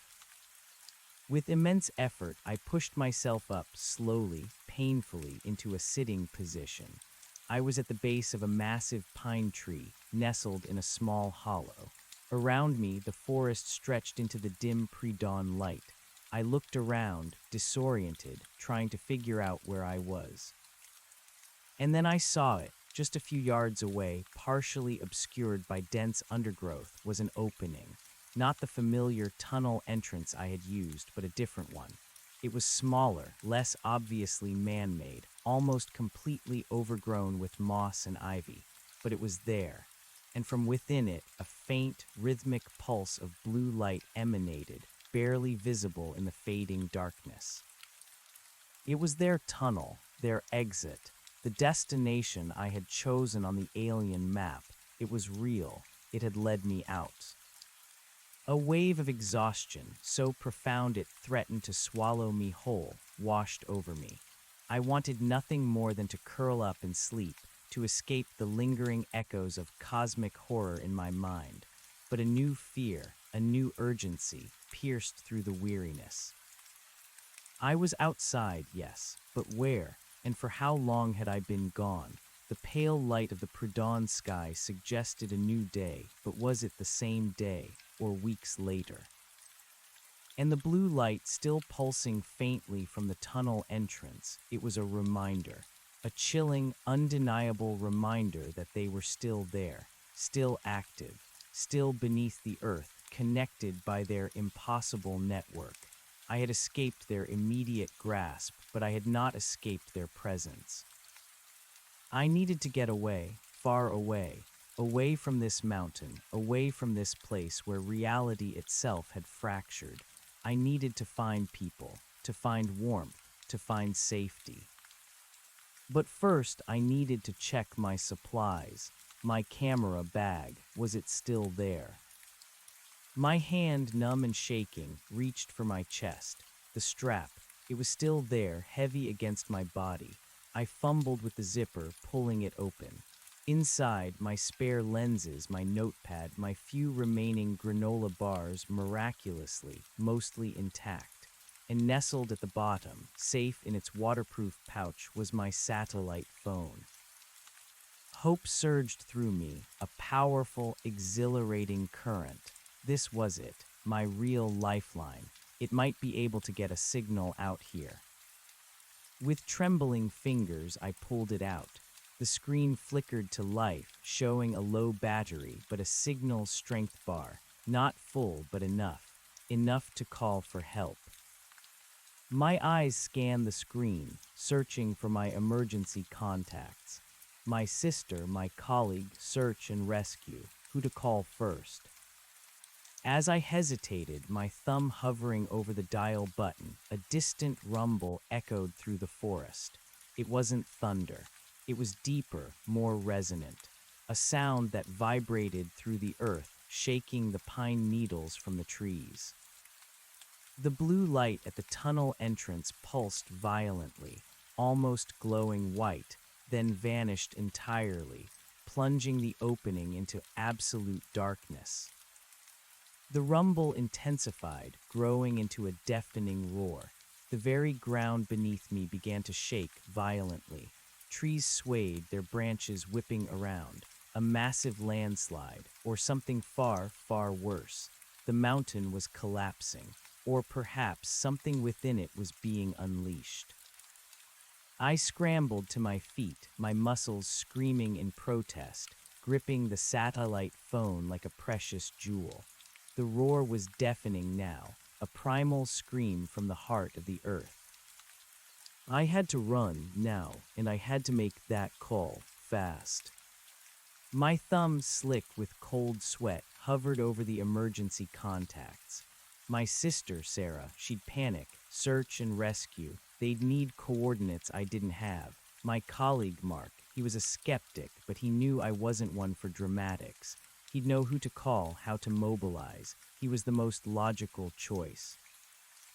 The rumble intensified, a deep, guttural growl that vibrated through the earth, making my teeth ache. The ground beneath my feet convulsed, sending me stumbling. The satellite phone, clutched in my hand, threatened to fly free.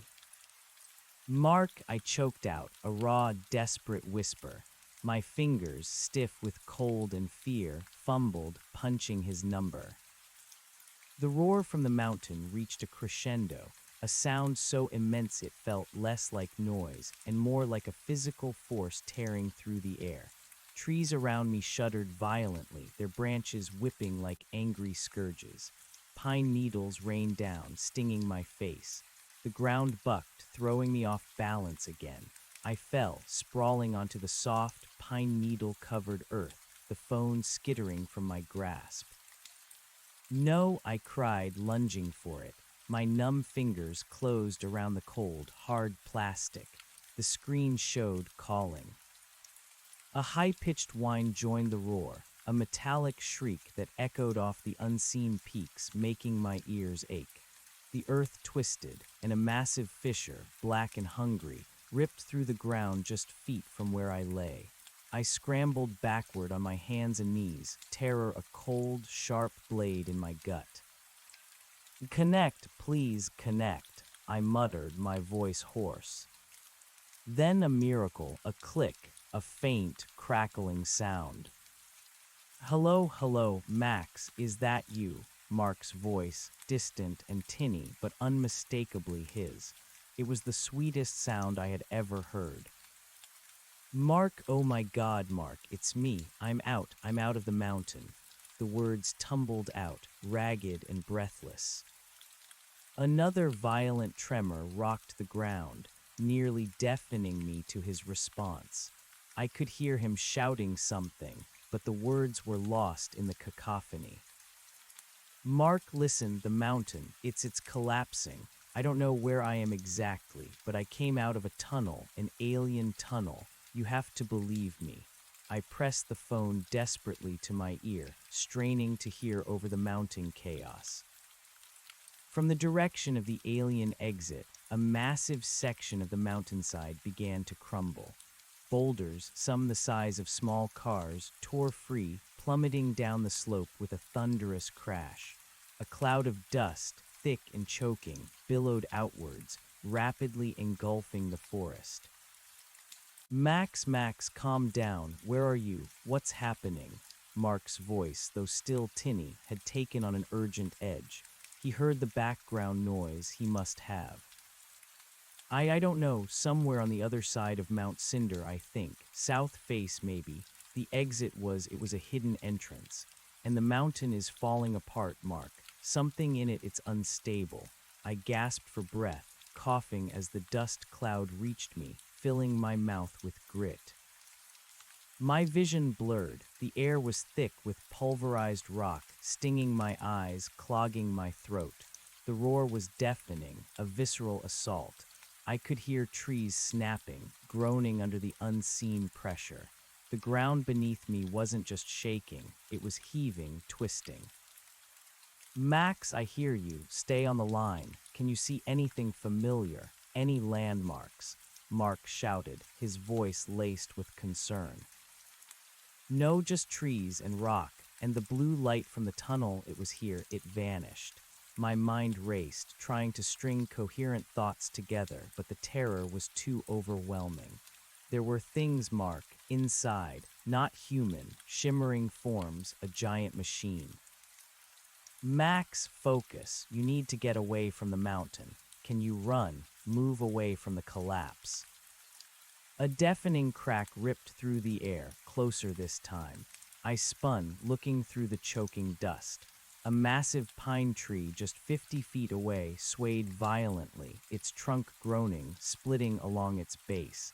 It began to topple, slowly at first, then picking up speed, falling directly towards me.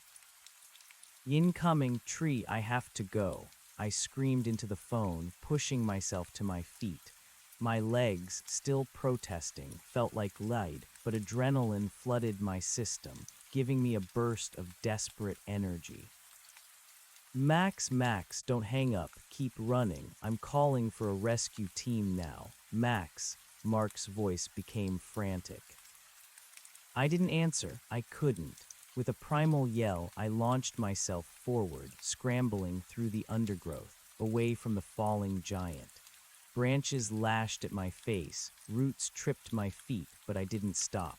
The thunderous crash of the tree hitting the ground behind me sent a shockwave through the air, propelling me forward even faster. I ran blindly, gasping for air, choking on the dust, my lungs burning. The roar of the mountain was still behind me, a hungry beast devouring itself. I could feel the earth trembling with every step, the very ground trying to swallow me whole. My injuries screamed in protest, my throbbing head, my aching muscles, the deep cold still in my bones. But I pushed through the pain, fueled by a raw, desperate instinct to survive. How long I ran, I don't know. Minutes, perhaps, or what felt like an eternity. The forest blurred around me, a chaotic mess of dark shapes and falling debris. My breath came in ragged sobs, my legs were giving out, but I couldn't stop. The mountain's rage seemed endless, its destructive power expanding, pushing me further and further away. Eventually, the roar began to recede, fading into a more distant rumble. The dust started to thin, allowing me to see a few feet ahead. My lungs were burning, my throat was raw, and a stitch in my side felt like a knife. I stumbled, then fell to my knees, collapsing against the gnarled roots of an ancient cedar tree. My body was shaking uncontrollably, not just from the cold, but from the sheer, unadulterated terror. I still had the phone. Miraculously, I hadn't dropped it. Mark was still on the line, his voice now clearer, though still filled with urgency. Max, are you there? What happened? Are you safe? I think so, I wheezed, my voice barely a whisper. The tree, it missed me. I ran, I just kept running. Thank God, are you hurt? Can you tell me anything about your location? I coughed, trying to clear my throat. The air here was fresher, no longer thick with dust, but it was still cold, biting. I looked around, my eyes still adjusting to the dim, pre-dawn light. I was in a dense part of the forest, the trees ancient and towering, their branches forming a thick canopy overhead. No discernible landmarks, no sign of civilization, only endless wilderness. No, nothing, just forest, thick forest. I can hear the mountains still, a low rumble, but it's further away now. I strained my ears, listening. The distant rumble was like a giant's indigestion, a low, ominous sound that spoke of ongoing destruction. Okay, don't move. I've already activated emergency protocols. Search and rescue are being dispatched, but they need a better fix on your location.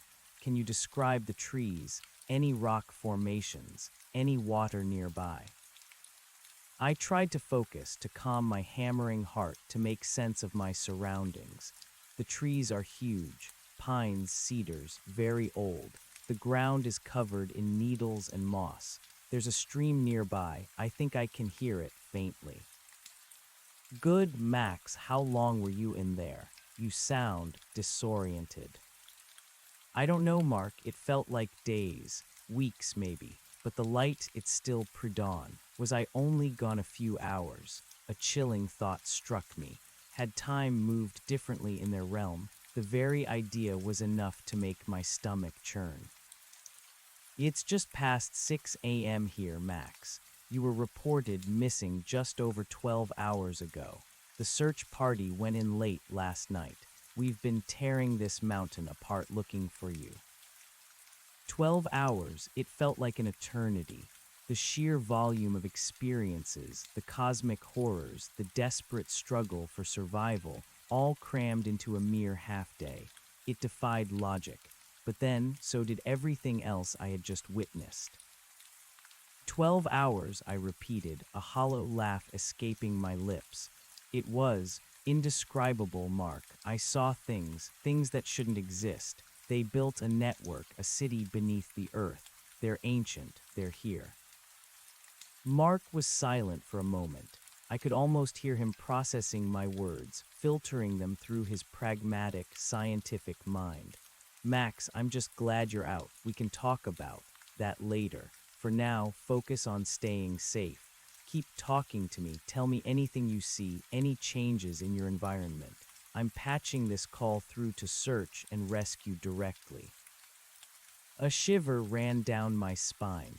The thought of retelling my story, of trying to explain the impossible, was daunting. Who would believe me? But Mark was here, a lifeline. Okay, Mark, okay, I'm so cold, and my head hurts. I reached up, my fingers brushing against the painful lump on the back of my skull. It was tender, swollen. Hypothermia is a real risk. Try to find shelter. A thicket of trees, anything to break the wind. Keep moving your fingers and toes. Can you see the sun starting to rise? I looked up. Through the thick canopy, a faint sliver of orange and pink was painting the eastern sky. Dawn was indeed breaking. It was a beautiful sight, a beacon of normalcy after the suffocating darkness of the mountain. Yeah, I can see some light to the east. Good, can you give me a better sense of direction? North, south, east, west. I tried to orient myself. The way I had been running was generally away from the loudest rumbling. The alien exit had been behind me when I started running. If that exit was on the south face, then I was running further south or southeast. But my internal compass was shattered. I think I ran mostly south, away from the collapse. Okay, that gives us something to work with. Search and rescue have drones in the air thermal sensors. They'll be looking for any heat signature, any sign of movement. Just stay put, stay quiet, and keep talking to me. Conserve your phone battery where you can, but keep the line open.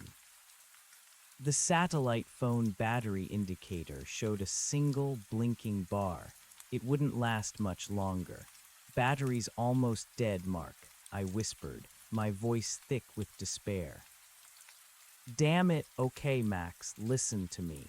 The moment you see any sign of a helicopter, a drone, or hear voices, you shout. You make as much noise as you can. Do you understand? Yes, I understand. Good, we're coming for you, Max. Just hold on. The line went silent, not a disconnection, but a shift. Mark was patching the call to someone else, or perhaps dealing with the search and rescue team directly. I was alone again, but no longer completely isolated. A faint thread, however tenuous, connected me to the outside world. I slumped further against the cedar tree, trying to gather what little warmth I could. The cold was a constant, gnawing presence seeping into my core. My muscles ached, my head throbbed, and a profound exhaustion threatened to drag me into unconsciousness. But the terror, though diminished, still lingered, a chilling echo of the horrors I had faced. I closed my eyes, picturing Sarah's face, my sister, her worried smile, her fierce protectiveness. I had to get back to her. I had to tell her I was alive. But who would believe my story? The alien tunnels, the shimmering beings, the colossal machines, the mind-shattering pressure, the collapsing mountain. It sounded like the ravings of a madman. I was a scientist, a geologist, a rational man. Yet I had witnessed the impossible. I had touched it.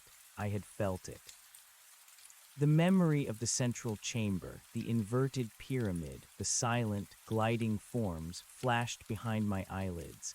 Their cold intelligence, their utter indifference. I had been a bug in their vast, ancient system, an anomaly they had either ignored or allowed to pass. The thought was chilling. Was my escape a fluke, or part of some larger, incomprehensible plan? I shivered violently, hugging my knees to my chest, trying to generate some friction, some warmth. The satellite phone, still in my hand, was a cold, inert lump. The screen was black. The battery had finally died. Now I was truly alone. No light, no communication. Only the vast, indifferent forest and the distant, ominous rumble of the wounded mountain. The sky above the canopy was brightening now, the stars fading into the pale blue. A soft light began to filter through the leaves, dappling the forest floor in shifting patterns. I could begin to make out details, the rich green of moss, the dark brown of tree bark, the delicate fronds of ferns. I needed to move. Staying put, even with the promise of rescue, felt too passive, too vulnerable. The cold was still a danger, and the distant rumbling hinted that the mountain might not be finished with its destructive tantrum. I needed to find a more sheltered spot, perhaps a natural overhang, something to protect me from the elements and from whatever else might be out here. Carefully, painfully, I pushed myself up.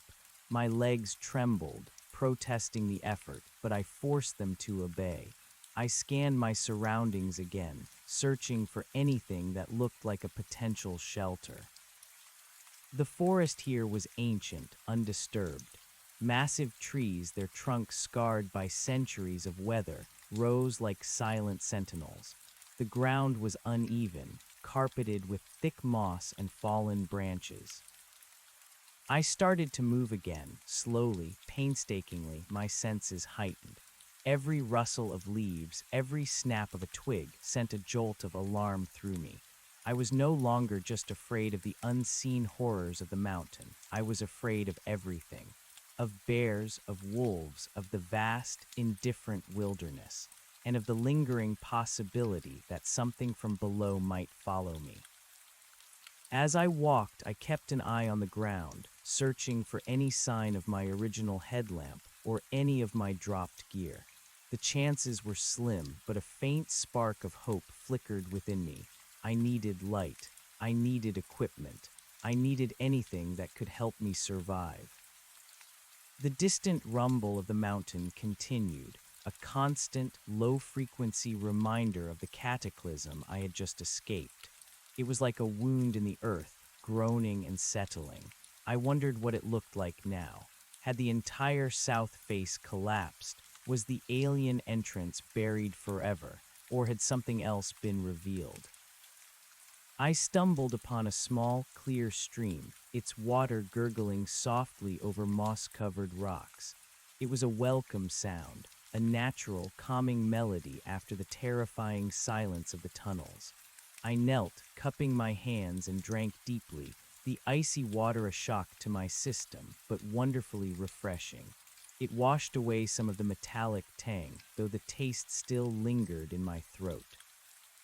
As I drank, my eyes caught something glinting faintly in the shallow water near the bank. Curiosity, a deep-seated instinct, overcame my exhaustion. I reached in, my numb fingers closing around a cold, smooth object. It was a piece of metal, about the size of my palm, strangely heavy for its size. Its surface was dark, almost black, but it shimmered faintly with an internal, deep blue light. It was cold, unnaturally so, radiating the same chill I had felt from the walls of the alien tunnels. And etched into its surface were intricate silver lines forming an unfamiliar geometric pattern. My heart leaped into my throat. This wasn't natural. This was their material, a fragment of the alien technology. How had it gotten here? Had it been ripped from the mountain during the collapse, propelled by some unimaginable force? Or had it always been here, a dormant piece of their network, now reactivated by the cataclysm? I held it, mesmerized, the cold seeping through my glove. The blue light pulsed faintly, a silent beat. It was a tangible piece of proof, a link to the impossible. A jolt of fear, cold and sharp, pierced through my wonder. If this piece was here, how many others were scattered across the forest? And what would happen if someone else found it? What would happen if they came looking for it? I quickly tucked it deep into an inner pocket of my waterproof jacket, securing the zipper. It was a dangerous memento, a heavy secret. For now, it was mine alone. I continued my slow, painful trek through the forest, the light growing stronger with every passing minute. The sun was now visible, a pale orb peeking over the eastern ridge, casting long, dramatic shadows through the trees. Its warmth, though still faint, was a profound comfort. After what felt like hours, my legs burning, my head pounding, I finally emerged into a small clearing. And there, etched into the rough rock face of a small cliff, was a familiar symbol. A stylized, geometric representation of a mountain peak, with two intertwining lines at its base. It was the logo of the local search and rescue team. My heart surged with a mix of relief and renewed despair. This meant I was still in the official search area, but it also meant I was still close to Mount Cinder. Too close. I collapsed onto the ground, utterly spent, my body screaming for rest. My clothes were torn, my face streaked with dirt and grime, and I could feel the cold deep in my bones. But I was here, I was out, and the symbol, however small, was a beacon of hope. I closed my eyes, letting the faint warmth of the rising sun wash over me.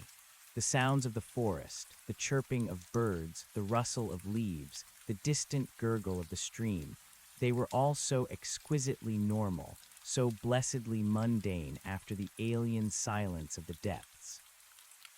I must have drifted on the edge of sleep for a few minutes. Then, a new sound, a distant, rhythmic thumping. It was faint at first, barely perceptible over the natural sounds of the forest, but it was growing steadily louder. "Was helicopter." My eyes snapped open. I pushed myself up, my muscles protesting, my head swimming. The sound grew, a steady, powerful beat slicing through the air. "Help," I croaked, my voice raw, barely audible. "Help me."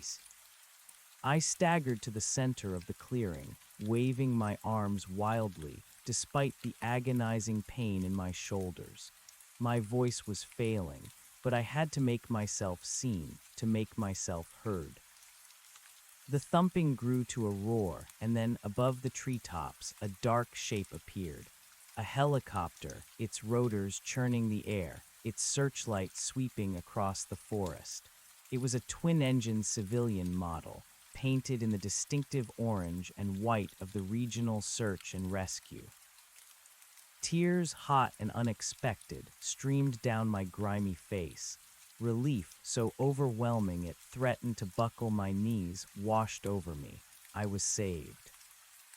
"Here, I'm here," I screamed, my voice cracking, but pouring every last ounce of my will into the sound. The helicopter paused, hovering above the clearing, its powerful searchlight cutting through the lingering shadows, bathing me in an intense, blinding beam.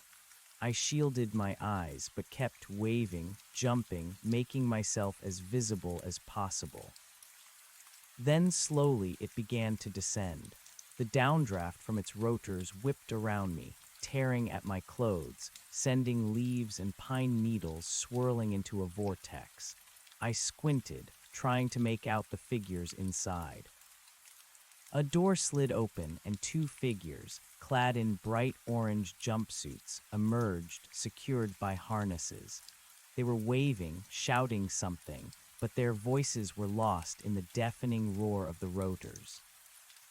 I dropped to my knees, exhausted, overwhelmed, but utterly, completely grateful. They had found me. I was going home. As the helicopter touched down, its rotors slowly winding down, the sound diminishing to a powerful whine, the first rescuer, a burly man with a kind, weathered face, rushed towards me. He moved with practiced efficiency, his eyes quickly assessing my condition. "Are you Max Carver?" he shouted over the dying whine of the rotors. "Yes," I gasped, my voice barely a whisper. "Yes, that's me." He reached me, his hand gentle but firm on my shoulder. "Thank God, son. We've been looking for you. You're safe now." His partner, a woman with sharp, intelligent eyes, was already at my side, producing a thermal blanket. They moved with a calm professionalism that was deeply reassuring. "We need to get you out of this cold. What's your condition? Any broken bones?" the woman asked, her voice clear and calm. "Just aches my head. I hit it when I fell." I touched the lump, wincing. "Concussion suspected. We'll get you checked out. Can you walk? We need to get you to the chopper."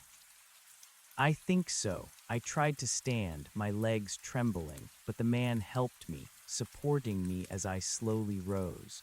The world spun for a moment, and I leaned heavily on him. As they guided me towards the helicopter, the burly rescuer spoke into a radio on his shoulder. "We've got him. Max Carver located. He's alive, conscious but disoriented, suffering from probable hypothermia and a head injury. Prepare for extraction." The relief was so immense, it was almost paralyzing. I was safe. I was truly safe. But as they helped me into the warm, cramped interior of the helicopter, strapping me into a seat, my eyes drifted back towards the mountain. It was still there, majestic and ominous, shrouded in the pale light of dawn. The distant rumble had finally ceased, replaced by an eerie, profound silence.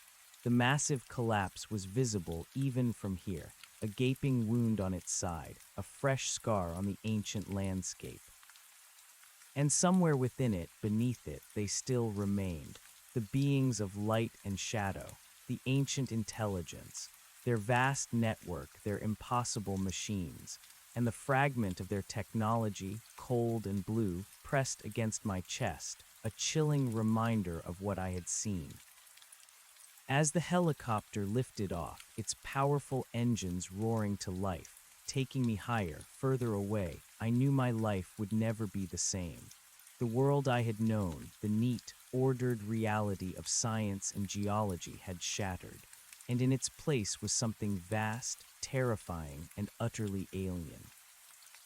I was out of the mountain, but the mountain and everything within it was now irrevocably a part of me. The secret I carried was heavy, dangerous, and world-shattering. What would I tell them? How could I explain? The helicopter gained altitude, sweeping over the endless green canopy of the forest, turning away from the scarred face of Mount Cinder. Below, the wilderness stretched out, serene and untouched, oblivious to the cosmic horror that lay hidden beneath its surface. The sun was fully risen now, painting the sky in a breathtaking palette of orange, pink, and gold. It was a beautiful, ordinary dawn. But I knew with a terrible certainty that nothing would ever be ordinary again.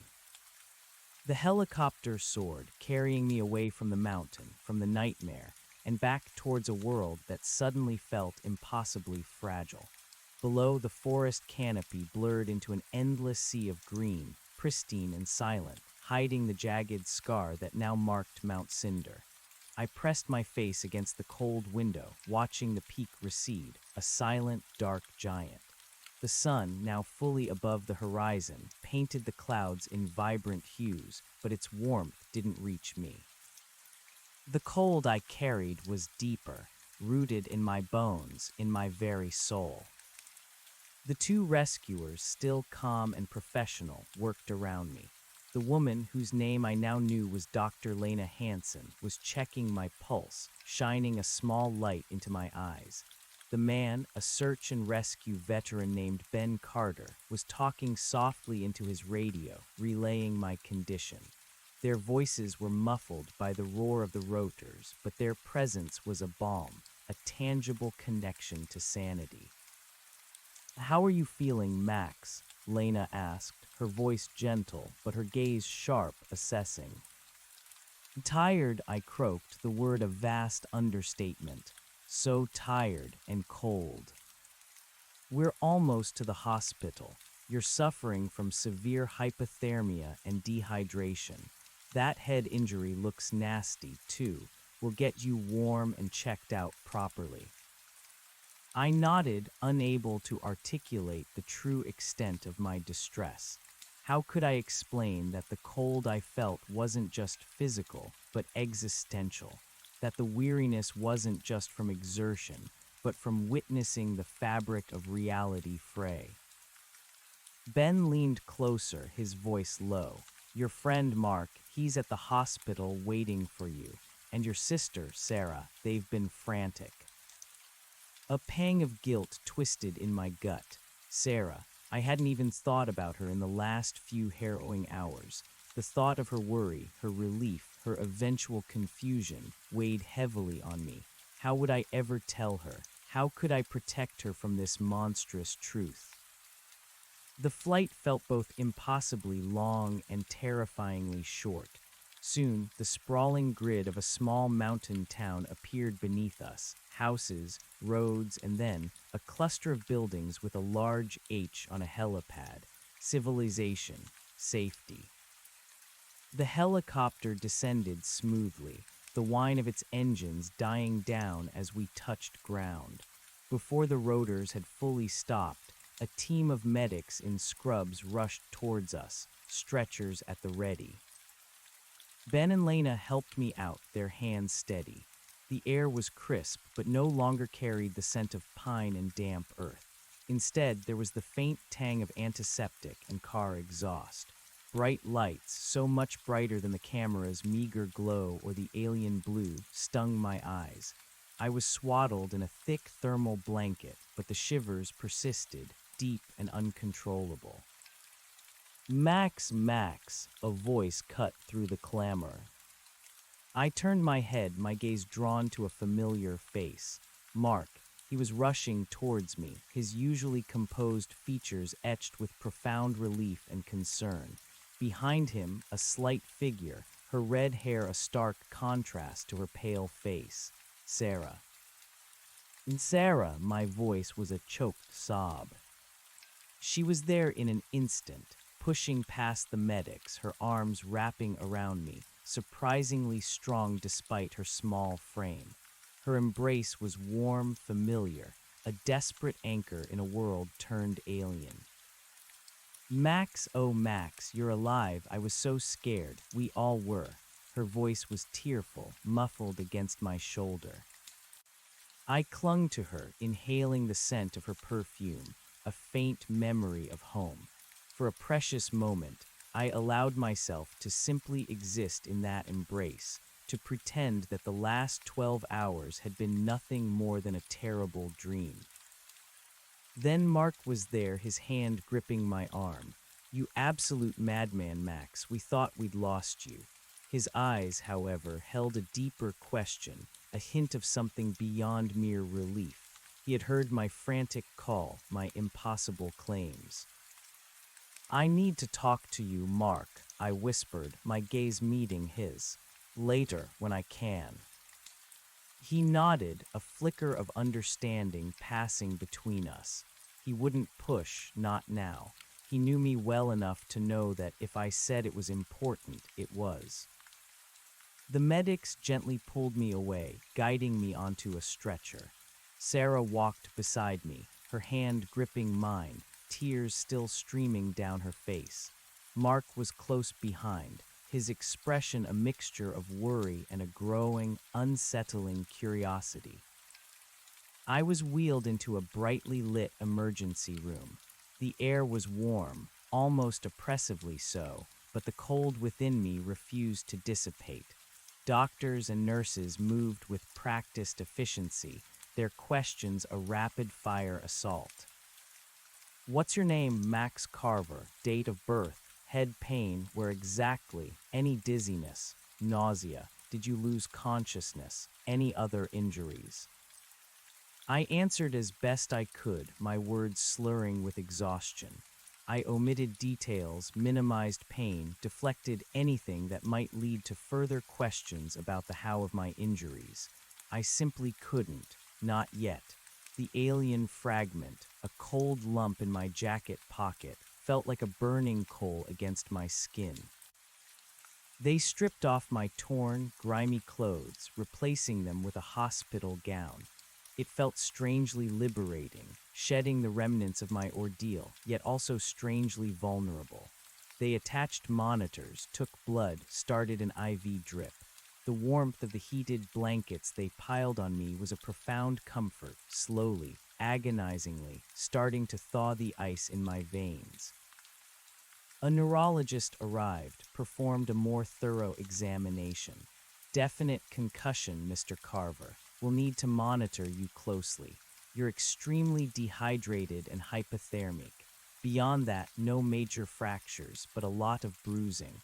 We'll admit you overnight, probably for a few days, for observation and recovery. I closed my eyes, a wave of exhaustion washing over me. Sleep, real sleep. The thought was intoxicating.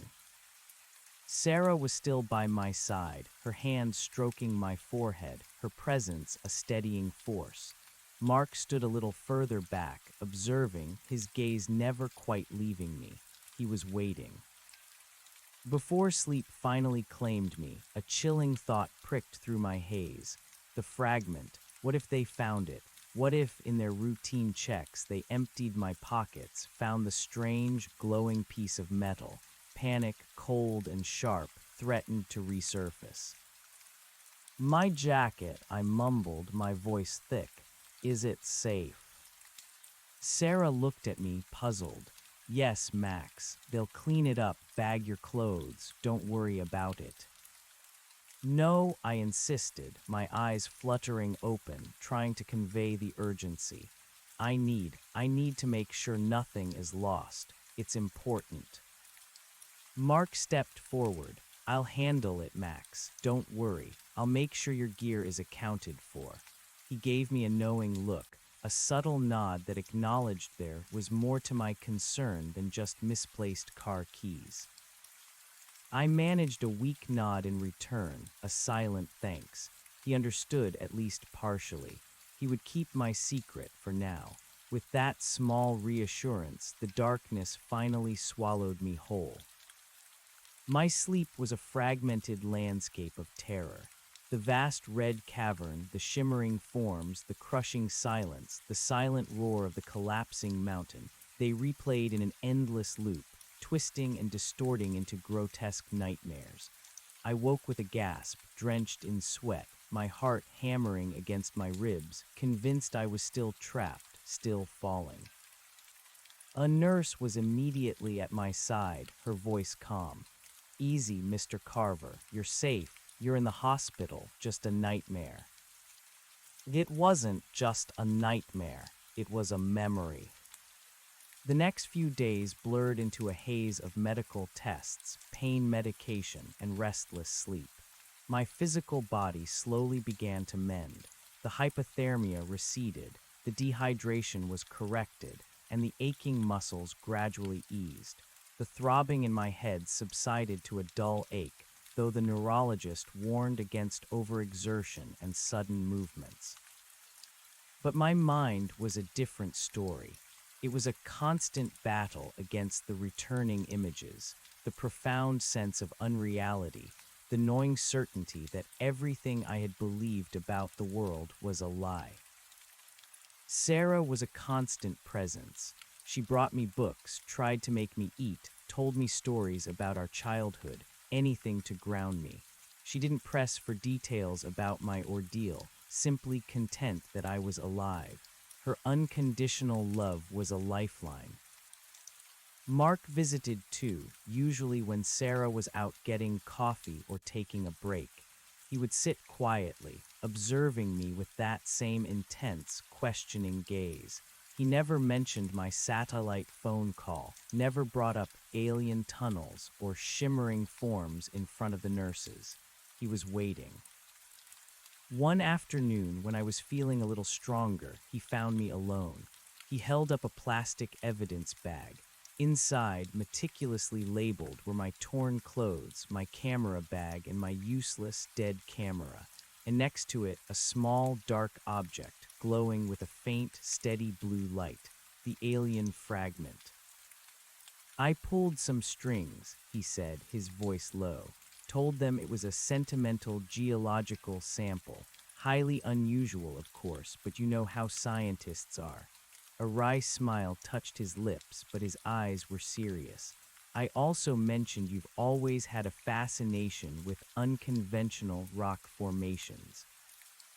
My heart pounded, he knew, or at least he suspected enough to safeguard the evidence. "Thank you, Mark," I whispered, my voice thick with emotion. He placed the bag on the bedside table. "So," he began, his gaze unwavering, "care to elaborate on alien tunnels and shimmering forms, and a collapsing mountain that sounds suspiciously like a controlled demolition?" I swallowed, my throat suddenly dry. This was it, the moment of truth. How could I even begin? "It's not a controlled demolition, Mark," I said, my voice hoarse. "It was a catastrophic event, and the mountain collapsed because something in it reacted violently, something ancient, something not of this earth." He listened, his expression unreadable, as I tried to recount my story. I started with the red cavern, the abyssal shaft, the feeling of pressure, the overwhelming presence. I described the colossal monolith, the shimmering beings, the inverted pyramid. I spoke of the vast, intricate network of tunnels, the blue-lit walls, the holographic map, the choice it offered. And finally, the violent collapse, the tearing apart of reality, and my impossible emergence. I left out no detail, holding nothing back, pouring out the terror and wonder and disbelief that had become my constant companions. I described the feeling of being observed, of being a specimen, the chilling indifference of their intelligence. I described the profound cold, the metallic tang, the silent thrumming that resonated through my bones. Mark sat motionless, his face a mask of careful neutrality. He didn't interrupt, didn't scoff, didn't make a single skeptical sound. He just listened, his eyes occasionally flicking from my face to the glowing fragment in the bag. When I finally finished, my voice raw, my body trembling with the effort, the room was silent save for the soft hum of the medical equipment. He picked up the bag, turning the fragment over in his gloved hand. The blue light pulsed faintly, a steady, ancient heartbeat. "Max," he said, his voice low, "I've known you for 20 years. You are the most grounded, rational person I know. You're a geologist. You deal in facts, in observable phenomena." He paused, looking at the fragment. "And yet this." He looked up at me, his eyes filled with a mixture of disbelief, fear, and a terrifying sliver of acceptance. "You're telling me that beneath Mount Cinder, a mountain we've explored for decades, there's an ancient alien civilization, living, running colossal machines, and they knew you were there." "Yes," I breathed, tears pricking at my eyes. "They are there, and they knew. I don't know why they let me go. Maybe it was an experiment. Maybe I was an anomaly they deemed harmless. Or maybe they wanted me to tell someone." He put the bag down, running a hand through his hair. This is impossible, Max. It defies every scientific principle we know. Time travel, psychic communication, energy beings. It sounds like science fiction." "I know," I whispered, my voice breaking. "I know how it sounds, but I lived it, Mark, and you have the proof." I gestured to the fragment. "This is their material. It emits a blue light. It's unnaturally cold. It's what came out of the mountain with me. Find out what it is, Mark, analyze it. It will tell you I'm not crazy." He stared at the fragment, then at me. "If this is true, Max, if even a fraction of what you're saying is true, it changes everything. Human history, our place in the universe, everything." "I know," I said again, the weight of the realization pressing down on me. "That's why I had to tell you." "And the mountain," he continued, his mind clearly racing. "The collapse, we're getting reports of massive seismic activity, unprecedented for the region. The south face did collapse, just as you said. A huge section is gone. They're calling it a geological anomaly because the cause is unexplainable. No earthquake, no fault lines activated, just a massive implosion." My blood ran cold. "An implosion," I repeated. That white light, the tearing apart, it wasn't a collapse, Mark. It was something else. A contained failure, perhaps, or a violent activation. He nodded slowly, processing.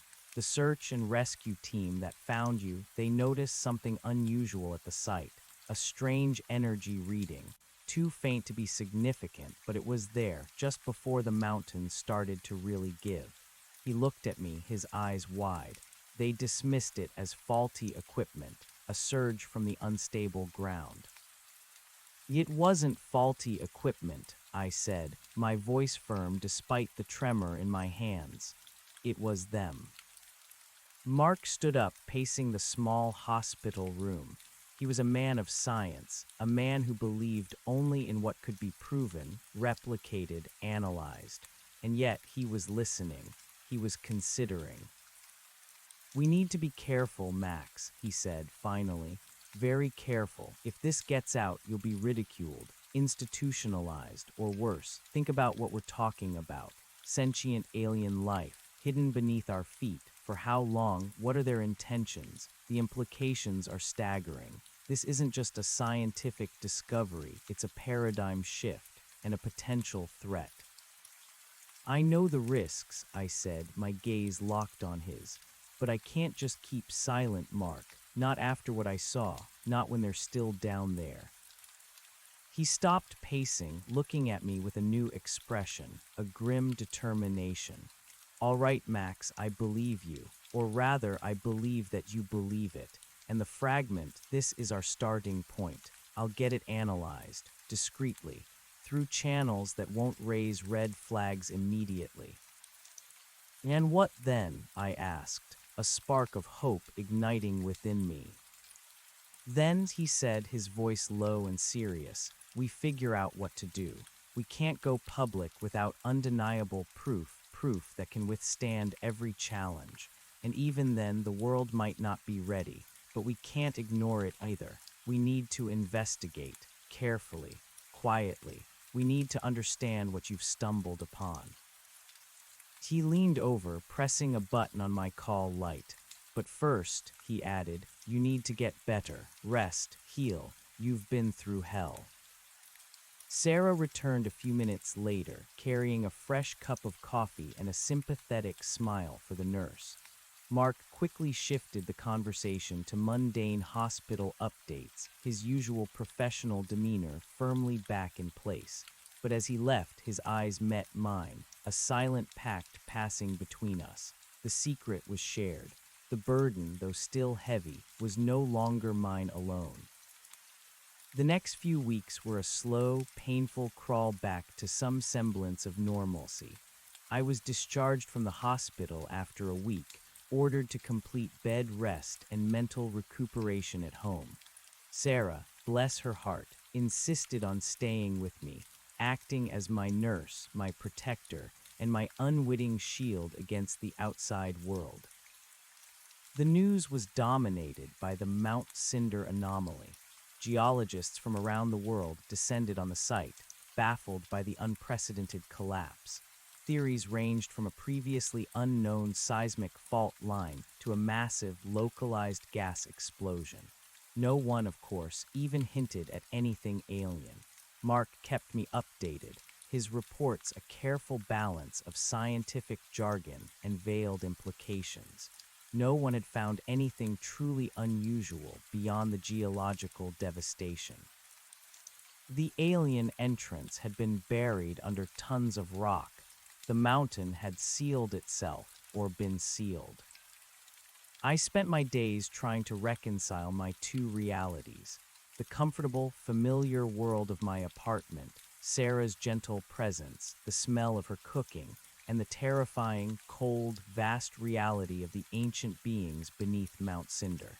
My sleep continued to be plagued by nightmares, vivid and disturbing, leaving me breathless and soaked in sweat. I avoided the news, the constant speculation about the mountain, because I knew the truth, and their theories felt like a mockery. The alien fragment, now safely hidden in a locked safe in my study, became my anchor, my proof. I would sometimes take it out, just to hold it, to feel its unnatural cold and the faint blue pulse. It was real. They were real. Mark, true to his word, had started his discreet investigation. He used his connections, his influence, to get the fragment analyzed in secret. The results, when he finally delivered them a month later, were astounding. "It's a perfect crystalline structure, Max," he explained, sitting across from me in my living room, a stack of encrypted reports on his lap. Sarah was out shopping, giving us privacy.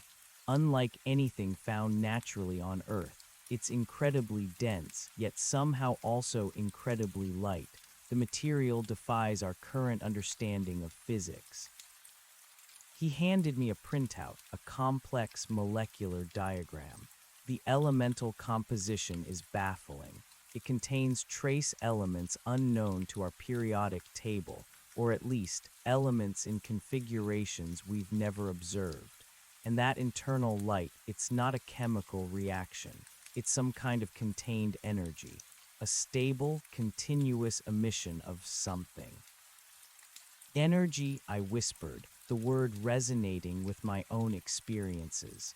The hum, the thrumming, the shifting light, like the monolith, like their entire network. "Precisely," Mark said, his eyes gleaming with a mixture of scientific excitement and profound unease. "And the most intriguing part, there are faint, extremely complex patterns within the crystal lattice, like data, information, encoded at a molecular level." "They're a living network," I said, a chill running down my spine.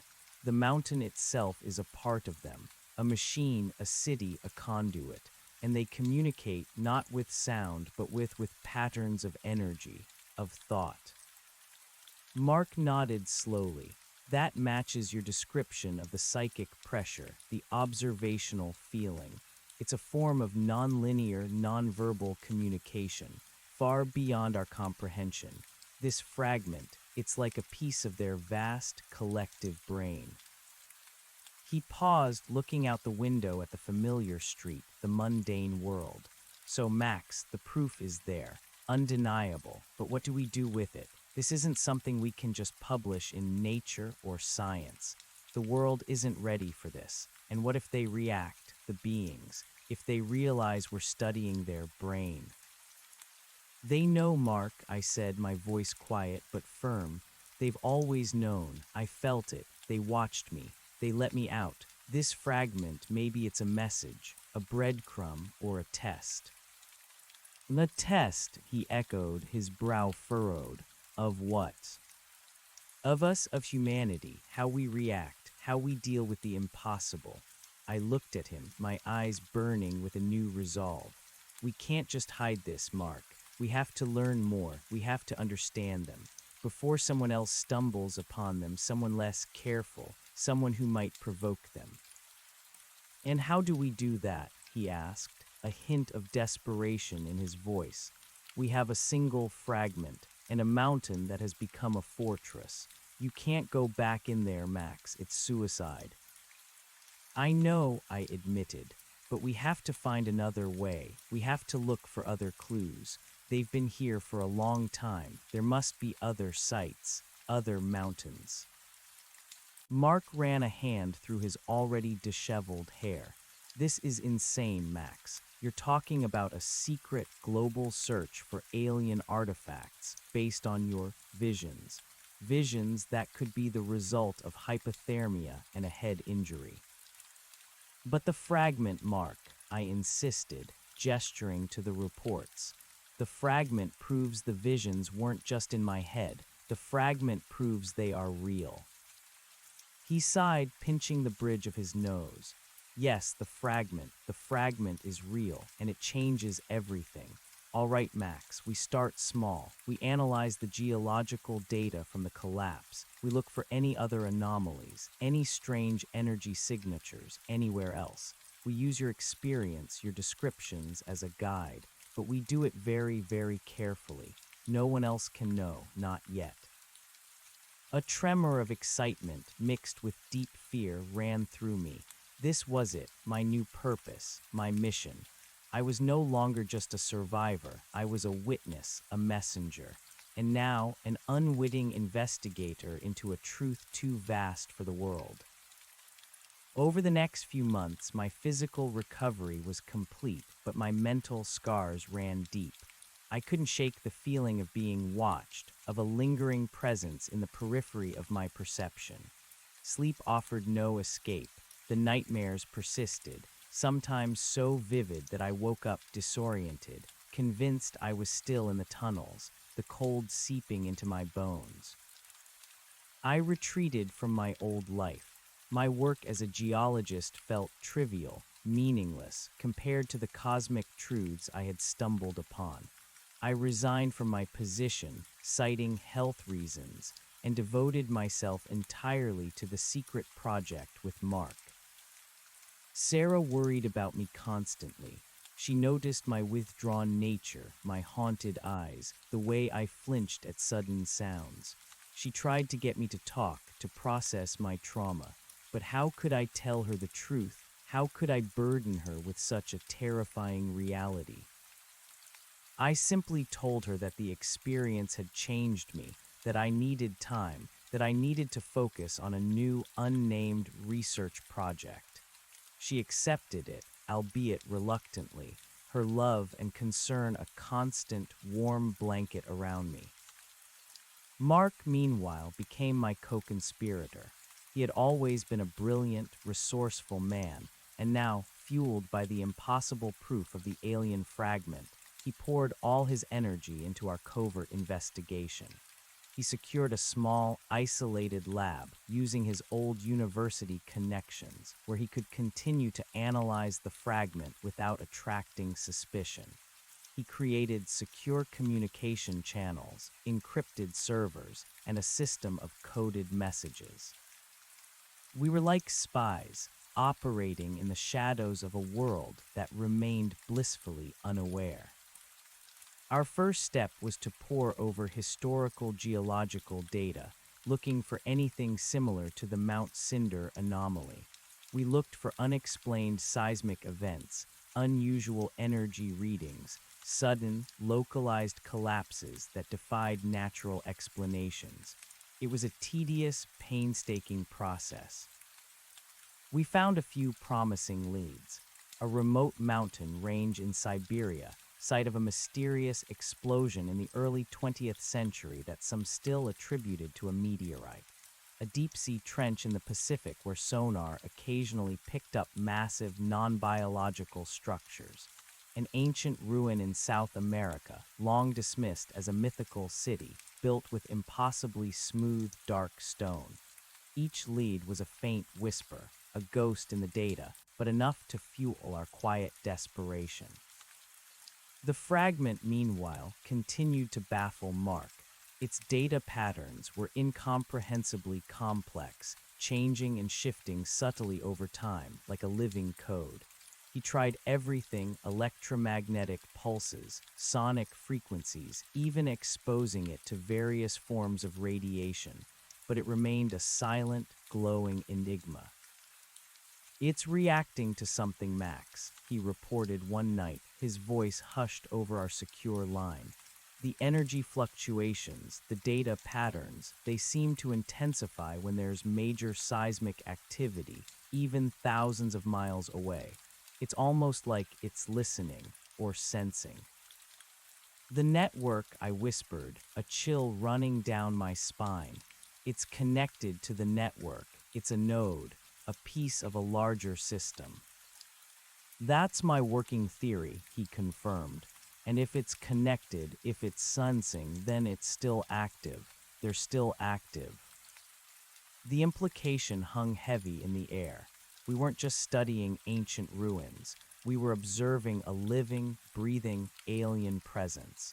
A presence that had, for some inexplicable reason, allowed me to escape. Months turned into a year.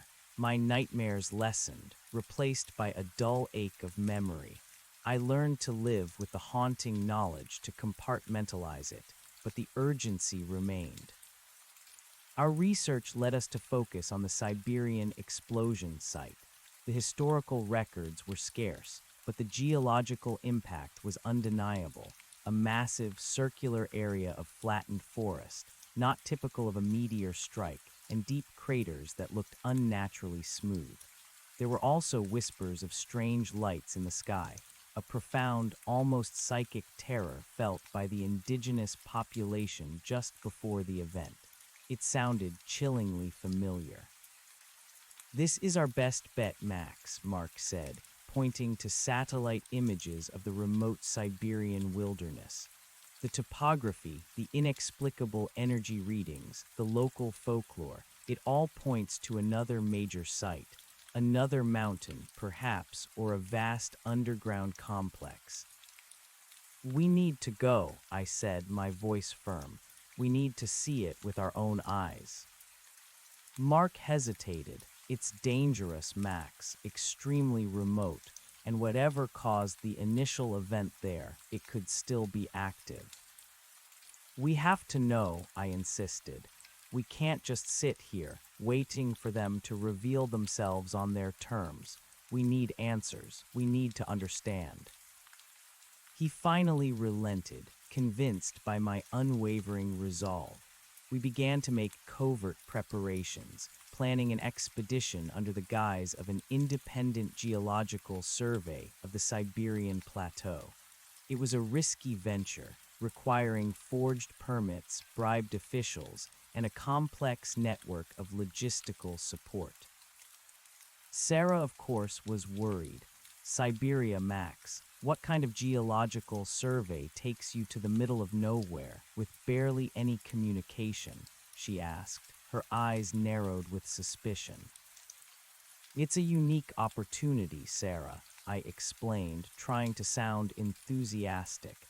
"Untouched wilderness, very rare mineral deposits. It could be a major discovery." She sighed, but her love ultimately outweighed her suspicion. "Just be careful, Max. Promise me you'll call whenever you can, and take care of yourself." I hugged her tightly, the lie heavy on my tongue. "I promise, sis, I'll be fine."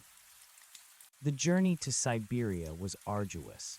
We flew commercially to Moscow, then took a series of increasingly smaller, decrepit planes, eventually landing on a rough, unpaved airstrip in the middle of nowhere. From there, it was a multi-day trek by rugged off-road vehicle, followed by a hike through dense, ancient taiga forest. The wilderness was vast, untamed, and eerily silent. We traveled light, carrying only essential gear: tents, survival supplies, and Mark's specialized scientific equipment, carefully disguised as standard geological tools. The alien fragment, nestled in its secure pouch, was with me, a cold, silent companion. As we neared the designated explosion site, the air grew colder, the silence deeper. The trees, ancient and towering, seemed to press in on us, their shadows long and ominous in the fading light. A sense of unease settled over me, a familiar tightening in my chest. It felt like I was returning to the mountain. Mark, usually the picture of scientific detachment, was also affected. He spoke less, his gaze constantly sweeping the surroundings, his hand resting frequently on the holstered sidearm he had insisted on bringing. "We're almost there," he whispered, consulting his GPS. "The central crater is just over this ridge." We crested the ridge, and then below us, spread out in the dim light of dusk, was an impossible sight.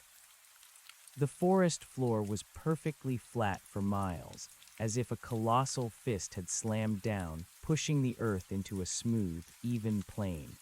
In the center of this flattened expanse was a perfectly circular crater, easily half a mile across, its sides impossibly sheer, like polished obsidian. It radiated a profound, unnatural chill, even from a distance. But it wasn't the crater that truly captured my attention. It was the air above it, a faint, almost imperceptible shimmer, like heat rising from asphalt on a summer day, distorted the stars above the crater. And from within the crater itself, a deep, silent thrumming pulsed through the earth, a vibration I felt in my bones, my teeth, my very soul. The same silent roar I had experienced in Mount Cinder, but far, far stronger. "My God," Mark breathed, his voice barely a whisper. "It's just as you described. It's impossible." I pulled the alien fragment from my pocket. It glowed with an intensified blue light, pulsing in rhythm with the silent thrumming from the crater. It was almost burning hot in my hand, no longer cold. It was reacting. It was alive. "It's here," I whispered, my gaze fixed on the shimmering air above the crater. "They're here."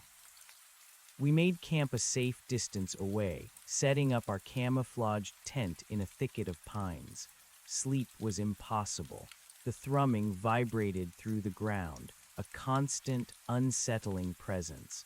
The blue light from the fragment pulsed rhythmically by my bedside. The next morning, we approached the crater. The ground was eerily silent, devoid of any animal life. The trees around the flattened area were ancient, but their growth was stunted, twisted, as if whatever energy had created the plain had also warped the very biology of the forest. As we neared the edge of the crater, the cold intensified, seeping through our thick winter gear. The metallic tang in the air returned, sharp and acrid, stinging my nostrils. The psychic pressure built, slowly at first, then with increasing intensity, pressing against my skull, filling my mind with that familiar, observational sense of vast, alien intelligence. "Do you feel that, Max?" Mark whispered, his voice strained, his hand pressed to his temple. "That pressure." "Yes," I breathed, my heart hammering. "It's them. They know we're here." The crater itself was a marvel of impossible engineering. The walls were perfectly smooth, seamless, dark material, identical to the walls of the tunnels in Mount Cinder. But here the scale was gargantuan. At the very bottom, half shrouded in shadow, was a colossal inverted pyramid. It was immense, dwarfing anything I had seen in Mount Cinder, its apex pointing downwards into an unseen abyss.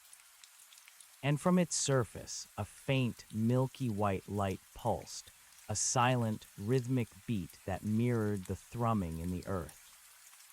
This was not a lesser sight. This was a greater sight, perhaps the original or a primary hub. The air shimmered more intensely above the pyramid, distorting the light, making it difficult to discern its full form. But I could see faint, swirling patterns within the shimmering air, like liquid light coalescing and dissipating. They were the same shimmering forms I had seen in Mount Cinder, but here they were far more numerous, far more active, a silent, ethereal dance of ancient beings. A profound sense of awe, mixed with a chilling terror, washed over me. We had found them, or rather, they had allowed us to find them. Mark, his face pale, slowly raised his camera, taking pictures, collecting data. His scientific training was pushing through the fear, the instinct to document, to understand. Suddenly, a section of the crater wall near where we stood began to glow. A deep, milky blue light pulsed from within the dark material, forming intricate patterns, alien symbols that shifted and flowed, just like the panel in Mount Cinder. My breath hitched. Another door, another interface. "They're reacting to us, Max," Mark whispered, his voice trembling slightly. "Or to the fragment. Look." He pointed to the fragment, which was now glowing with an almost blinding blue light, pulsing in direct synchronization with the symbols on the wall. The pressure in my head intensified, becoming almost painful. But it wasn't the aggressive assault of the monolith. It was a wave of recognition, of invitation. The symbols on the wall coalesced, forming a single, vast, shimmering portal, identical to the one that had led me to the blue chamber in Mount Cinder. It revealed a deep, blue-lit tunnel. The portal shimmered, a swirling vortex of deep, cerulean light beckoning us forward. The psychic pressure was immense now, a silent hum that vibrated through my very bones, not aggressive, but undeniably present, like a colossal mind directly interfacing with mine. It felt like a question, an invitation, a challenge. Mark, his face pale, looked at me. "Max," he whispered, his voice strained, Are you really suggesting we go through that?" His eyes, however, held not just fear, but a burning, insatiable scientific curiosity. He was terrified, but he was also a scientist to his core, staring at the impossible. I clutched the alien fragment in my hand. It pulsed with a blinding blue light, almost hot to the touch, as if it was drawing energy from the portal itself, or perhaps acting as a key. "It's a door, Mark," I said, my voice surprisingly steady, despite the tremor in my hands. "A door to understanding. We came all this way. We can't turn back now." He swallowed, his gaze sweeping across the vast crater, the shimmering beings, the colossal pyramid. "It could be a trap, Max. We have no idea what's on the other side, or what their intentions are." "They let me go once," I reasoned, a desperate hope clinging to my words. "And this feels different, more deliberate, like they want us to see." The invitation felt stronger here, less of the passive observation I'd felt in Mount Cinder, more of an active pull. Mark let out a shaky breath, his shoulders slumping. He was wrestling with every instinct for self-preservation, every ingrained scientific caution. But the allure of the unknown, the chance to validate everything he had come to believe, was too powerful. He was a scientist, not a soldier, and the greatest discovery in human history lay just beyond that shimmering veil. He squared his shoulders, a grim determination replacing the fear in his eyes. "All right, Max, but we go together, and we go prepared. Every piece of equipment, every sensor, every precaution." He gestured to the pack at his feet. "We've got portable environmental sensors, medical kits, communication devices, though I doubt they'll work in there, and a weapon." He patted the holstered sidearm at his hip, just in case. I nodded. It was a flimsy comfort, but a comfort nonetheless. We quickly donned our backpacks, checking the seals on our environmental suits. The cold emanating from the crater was intense, but we knew it wouldn't be enough inside.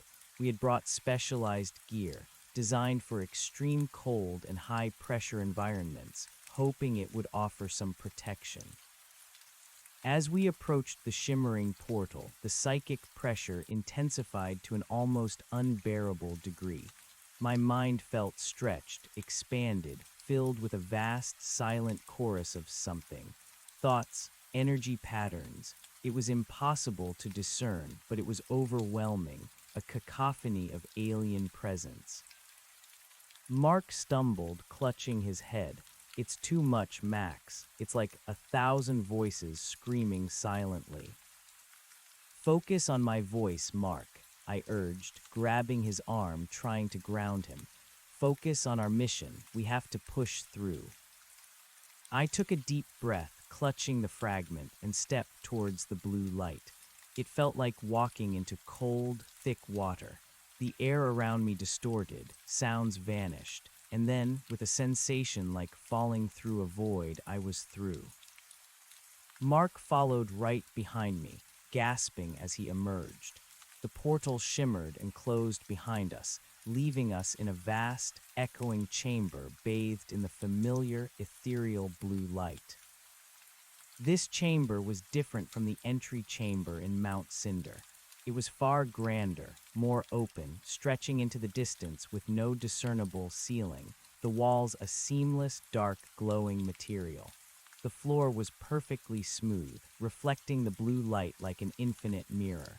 Massive, crystalline structures, like colossal geodes, pulsed with softer, internal blue lights scattered across the expansive space. These crystals were far larger and more numerous than anything I had seen before. They seemed to hum with latent energy, a silent, powerful song that resonated deep within my chest. And the silence, it was absolute. No echoes, no ambient noise, just the hum of the crystals and the relentless psychic pressure. My ears strained, trying to hear anything, but there was nothing. It was a silence that spoke of unimaginable depth, of a vacuum utterly devoid of sound. "My God," Mark whispered, his voice hushed, reverent, "this is beyond anything." He was immediately pulling out his handheld sensors, his scientific brain kicking in despite the awe. "The energy readings are off the charts, Max, pure, refined energy. And the atmospheric composition, it's breathable, but barely. Just enough oxygen to sustain us, but heavy with trace elements, some unknown." I looked around, my gaze drawn to a colossal central structure, far in the distance, partially obscured by the shimmering, energy-dense air. It was another monolith, but this one was different. It wasn't an inverted pyramid. It was a vast, multifaceted crystal, stretching higher than the eye could see, pulsing with a deep, internal white light. And around it, like planets orbiting a star, were countless shimmering forms, far more than I had seen at Mount Cinder. They were moving, swirling, coalescing, and separating, a silent dance of consciousness. "It's a hub," I breathed, the word forming unbidden in my mind. "A central nexus. This is where they connect." As we started to move, the psychic pressure shifted. It became more focused, less chaotic, less like a screaming chorus and more like a single, vast, benevolent, yet utterly alien presence. It felt like we were being observed, not with malice, but with a profound, detached curiosity. We walked for what felt like miles, the scale of the chamber utterly disorienting. There was no sense of distance, no familiar landmarks, just the endless blue, the pulsing crystals, and the looming white monolith in the distance. Mark's sensors recorded data at a furious pace, his eyes wide with wonder and trepidation. "The air temperature is stable, around 10 degrees Celsius, he reported, his voice low. "But the pressure, it's almost twice that of Earth's surface. Good thing we brought these suits." As we approached the central monolith, the shimmering forms became clearer. They were composed of pure light, or energy, shifting through the visible spectrum, sometimes coalescing into vaguely humanoid shapes, sometimes spreading into intricate, geometric patterns. They moved with an impossible grace, a silent ballet that conveyed a sense of ancient wisdom, of profound intelligence. We stopped at a respectful distance from the monolith, a massive crystal tower that seemed to pierce the non-existent ceiling. Its surface was alive with swirling white energy, and embedded within it were countless, tiny points of blue light, like stars in a cosmic river. Suddenly, one of the shimmering forms detached itself from the multitude, gliding silently towards us. It solidified, becoming a denser, more focused mass of light, taking on a form that was vaguely humanoid but ethereal with no discernible features. It stopped a few yards from us, floating silently, observing. The psychic pressure intensified, but this time it was different. It was directed, focused. It felt like a direct communication, not through words, but through pure thought, through an instantaneous transfer of information directly into my mind. An image flooded my awareness, a vast, swirling galaxy, billions of stars, countless worlds. Then a single star system, our solar system, appearing within that galaxy. Then Earth, and on Earth, a tiny, vibrant blue dot representing Mount Cinder. And then another dot, equally vibrant, representing this vast complex we were in. The message was clear: we are ancient, we are widespread, we are connected. Then a second image, a network of shimmering lines, connecting not just the two dots, but countless others across the globe, beneath the oceans, within other mountain ranges. A global network. A third image, a deep, profound sense of waiting. Not patience, not expectation, but a timeless, fundamental state of being. We observe, we exist, we wait. Then a final image, terrifying in its simplicity, a vast cosmic entity, immense beyond human comprehension, devouring stars. And the network, the shimmering lines, acting as a shield, a conduit, a method of survival against an encroaching, universal threat. My mind reeled. It wasn't just a hidden civilization, it was a defense mechanism. A cosmic arc, perhaps, designed to survive a threat that spanned galaxies. And Earth, our world, was just one node in their vast, ancient system. Mark must have felt something similar, though perhaps less directly. He stumbled back, his face ashen, clutching his head again. Max, what was that? I felt so much, so many images. A network, a threat, stars dying. They're telling us their story, Mark, I whispered, my voice raw with wonder and fear. Or at least a version of it. They're here to survive, and they've built this network to do it.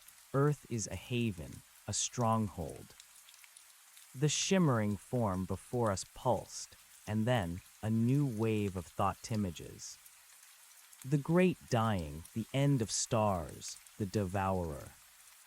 We are the remnants, the preservers, the watchers. Your world, young, vibrant, a temporary sanctuary. Then a question, subtle but profound, embedded in the stream of images. You are an anomaly. You carry a fragment. You sought us out. Why? I knew instinctively that I had to answer, not with words but with thought, with intention. I focused my mind, recalling the terror of Mount Cinder, the struggle for survival, the yearning for understanding. I projected my own questions. Who are you? What do you want? What is the threat? And why are you here? The shimmering form pulsed again, and the next sequence of images was even more detailed, more overwhelming. I felt my consciousness expanding, merging, for a terrifying moment, with something vast and ancient. I saw the history of their race, not in a linear timeline, but as a vast tapestry of energy, of light and shadow. They were beings of pure consciousness, evolved beyond physical forms, existing as patterns of energy. Their home worlds long ago had been consumed by the devourer, a force of entropy, a collapsing wave of cosmic destruction that devoured energy, light, and life. They had learned to shed their physical forms, to become pure thought, to exist within crystalline matrices, within vast networks, preserving their essence, their knowledge, their very being.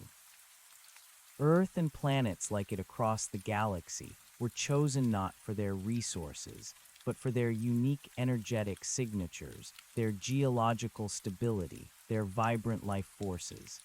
They were perfect hosts for the vast crystalline networks, able to absorb and redirect the destructive energies of the devourer, acting as shields, as conduits, as temporary havens for their collective consciousness.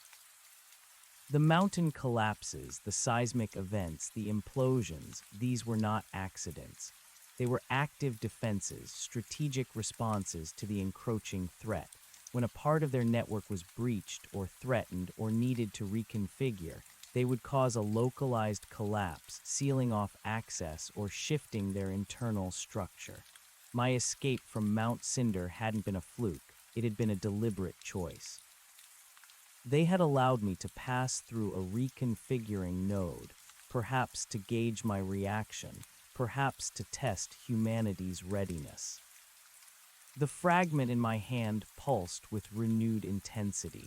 It was indeed a piece of their network, a node of condensed consciousness and information, a silent, ancient recorder. It contained a vast library of their history, their purpose, their very essence, encoded within its molecular structure. The final message was dire, a chilling warning. The devourer approaches. Faster than anticipated, the cycle accelerates. Soon, the network will be activated. Humanity must be prepared or be consumed. The psychic pressure receded. The shimmering form dimmed slightly, its silent observation returning. I stumbled back, reeling, my mind overwhelmed, filled to bursting with the impossible truth. Mark caught me, his hands steady. "Max, what happened? What did you see? You look like you've seen the end of the world." "I have, Mark," I whispered, my voice hoarse. "Or at least I've seen a glimpse of it, and it's coming here. They're not just hiding, they're preparing, and we're caught in the middle." He stared at me, his eyes wide with horror and understanding. He hadn't received the full depth of the message, but enough had bled through for him to grasp the magnitude of the revelation. The devourer, a cosmic threat, a global network, this is beyond anything we could have imagined. "They've been here for millennia," I explained, struggling to articulate the torrent of information that had just been dumped into my mind. "Observing, waiting. Our mountains, our deep places are their fortresses, their life support systems, their shields." "And they want us to be prepared," Mark asked, a cynical edge to his voice. "Prepared for what? To be assimilated, to be used as cannon fodder against this devourer." The shimmering form pulsed again, a new thought image: choice, survival, cooperation, not assimilation. "They offer choice, Mark," I clarified, relaying the new thought. "They offer a chance for humanity to survive, to cooperate, not to be destroyed, but they need us to understand, to be ready." Mark ran a hand through his hair, his face a mixture of fear, disbelief, and a dawning sense of impossible responsibility. "Ready for what, Max? To fight a cosmic entity that devours stars. What could humanity possibly do?" Before I could answer, the floor beneath us began to pulse with blue light, tracing intricate geometric patterns. The vast chamber around us began to shift. Sections of the seamless walls slid open, revealing cavernous passages, each bathed in its own unique hue of light: emerald green, fiery orange, soft violet. From these passages, more shimmering forms emerged, gliding silently towards the central monolith, joining the silent dance. "They're showing us more," I whispered, my voice filled with a profound sense of foreboding. "They're revealing their network. This isn't just a chamber, Mark, it's a gateway." The shimmering form that had communicated with us pulsed once more, and a final, clear thought image entered my mind. "Explore. Understand. The time for hiding is almost over. The time for understanding has begun." Then it dissolved, rejoining the multitude of shimmering beings around the central monolith. The psychic pressure receded, leaving my mind exhausted but surprisingly clear. The sheer volume of information was staggering, but somehow it felt like a beginning, not an end. Mark looked at me, his eyes wide, his face streaked with sweat. Max, what do? We just received a cosmic warning from alien energy beings about a star-devouring entity, and they've just opened up their entire damn network to us. We are so far out of our depth. We explore, Mark, I said, a new resolve hardening my voice. We understand. We do what we came here to do. We learn everything we can so we can tell the world, so we can prepare the world. He nodded, a grim determination setting in. All right, let's do it, but carefully, very, very carefully. We spent the next few days exploring the Siberian complex. It was a labyrinth of vast, intricately connected chambers, each dedicated to a different function. Some were filled with shimmering crystalline structures, humming with energy, acting as vast data processors, storing millennia of information. Others were vast power conduits, channels of raw, untamed energy pulsing with furious light. There were chambers that seemed to manipulate time and space, where light bent unnaturally, and the very fabric of reality felt thin. The silence was absolute, broken only by the occasional soft hum of energy, or the faint, almost imperceptible whisper of the shimmering forms as they glided past us, observing, always observing. They never directly interfered, never spoke in words, but their presence was constant, an ever-present current of alien intelligence. We focused on the data storage chambers, hoping to decipher some of the molecular patterns in the crystals. Mark's portable sensors worked overtime, gathering an unprecedented amount of data. He tried to replicate the conditions that caused the fragment to activate, but it seemed to react only to the pervasive energy of the complex, not to specific stimuli. It's like trying to understand a supercomputer by looking at a single grain of sand, Mark mused one evening, as we set up our temporary camp in a relatively stable, less energetically charged chamber. The sheer scale of their knowledge, it's incomprehensible. I, meanwhile, spent my time trying to connect with the psychic currents to understand more of their subtle messages. The fragment became a conduit, intensifying my perception, allowing me to glean faint insights, echoes of their vast consciousness. I learned that the Devourer wasn't a physical entity in the way we understood it, but a wave of cosmic entropy, a force of decay that consumed all energy, all matter, eventually leading to the ultimate heat death of the universe. The aliens, as beings of pure energy, were especially vulnerable to it. Their network was a desperate, long-term survival strategy, preserving their consciousness until the wave passed, or until they found a way to transcend it entirely. They were not invaders, they were refugees, and Earth was one of their last, best hopes. They're preparing for an accelerated cycle of the Devourer, I explained to Mark one night, my voice hushed, the fragment pulsing softly in my hand. The cosmic wave is coming faster than they anticipated. That's why they're activating their network. That's why Mount Cinder collapsed, a reinitialization of a key node. Mark looked grim, and preparing humanity means what exactly? Turning us into more energy beings, or using our planet as a shield, regardless of the consequences for us. I don't know, Mark, I admitted, but they emphasized choice and cooperation. I don't think they're inherently malicious, just desperate and ancient. They think on a timescale we can't even comprehend. Our time in the Siberian complex was a blur of discovery, wonder, and profound terror. We documented everything we could, knowing that the outside world would dismiss it as madness. we discovered other interfaces, similar to the one in Mount Cinder, that seemed to offer choices not to us but to the network itself.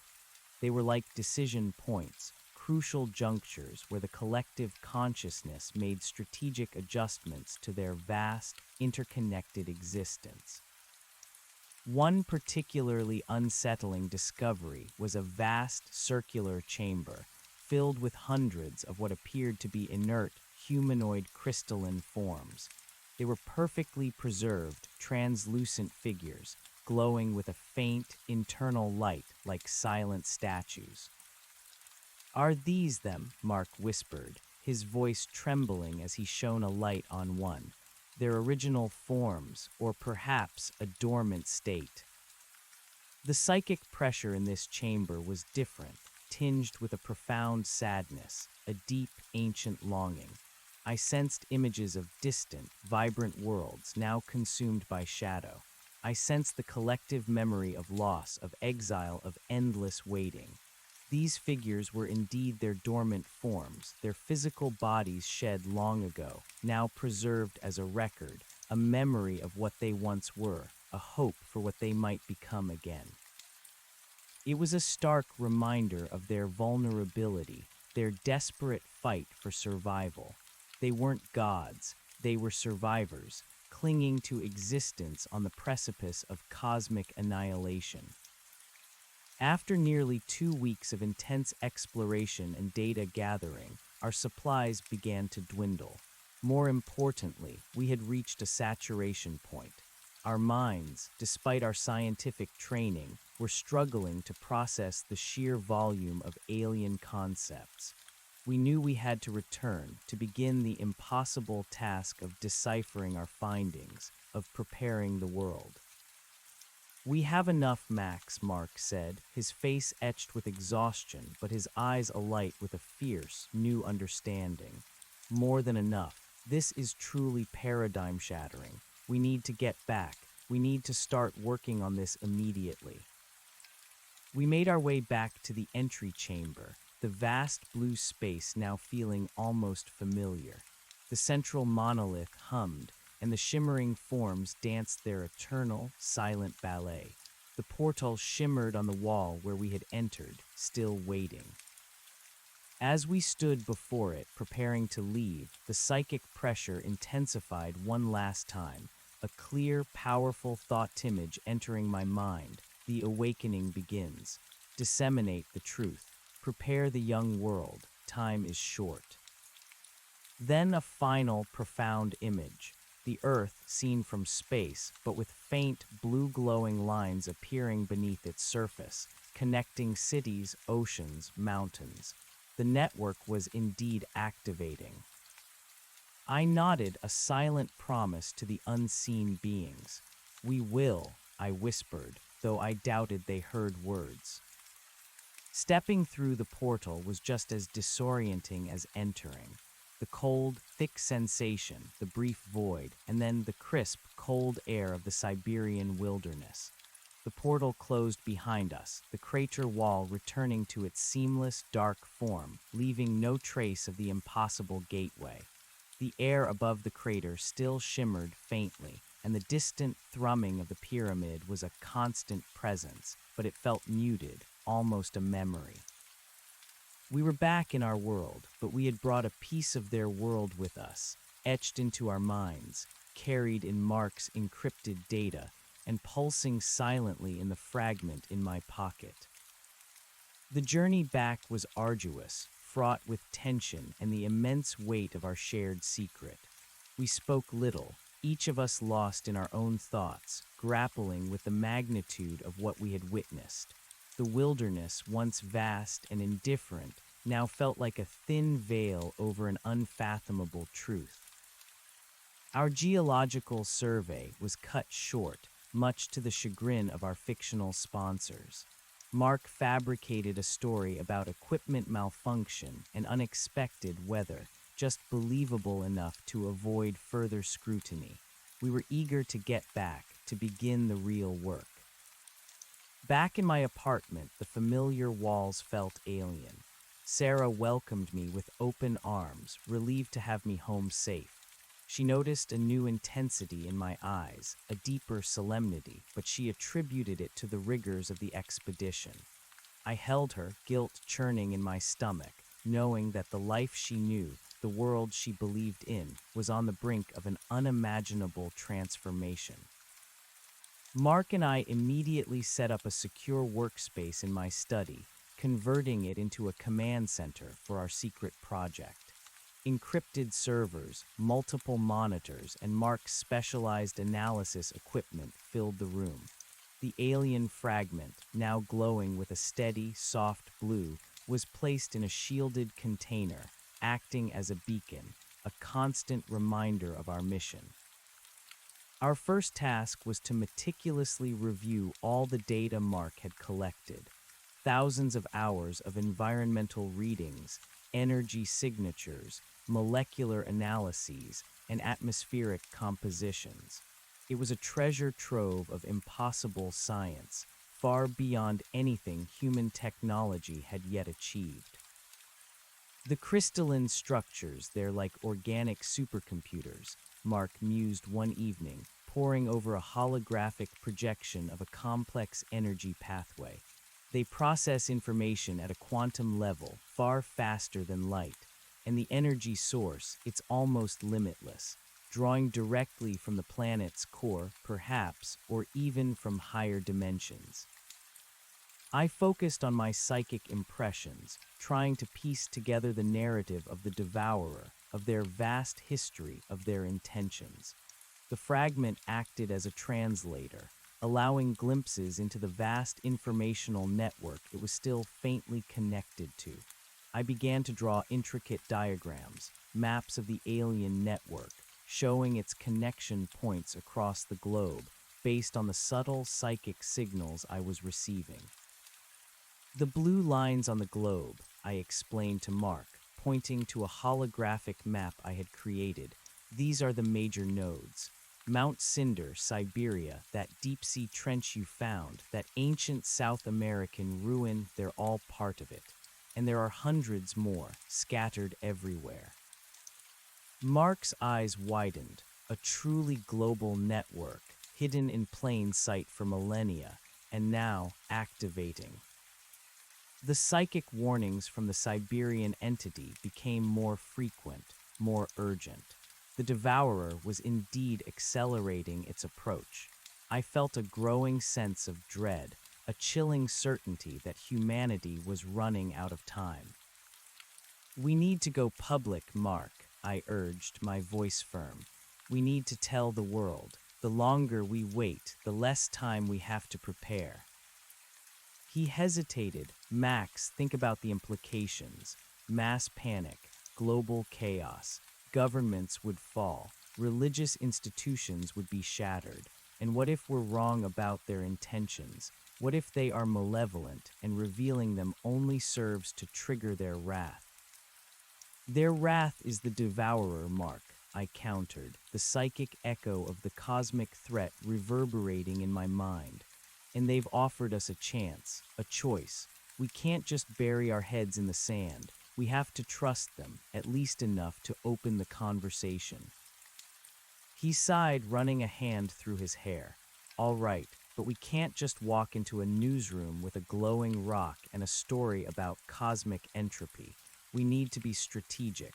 We need to build a case that is undeniable, even for the most skeptical minds. We need a team." "The team," I echoed, my brow furrowed. "Who could we possibly trust with something like this?" "Scientists," he said, his eyes gleaming with a new, dangerous resolve. "Brilliant, open-minded scientists who are not afraid to challenge conventional wisdom. People with enough influence to be heard, but enough integrity to be trusted. And we need to bring them in slowly, carefully, one by one, building the narrative, providing the evidence piece by piece." Over the next few months, Mark meticulously identified potential candidates.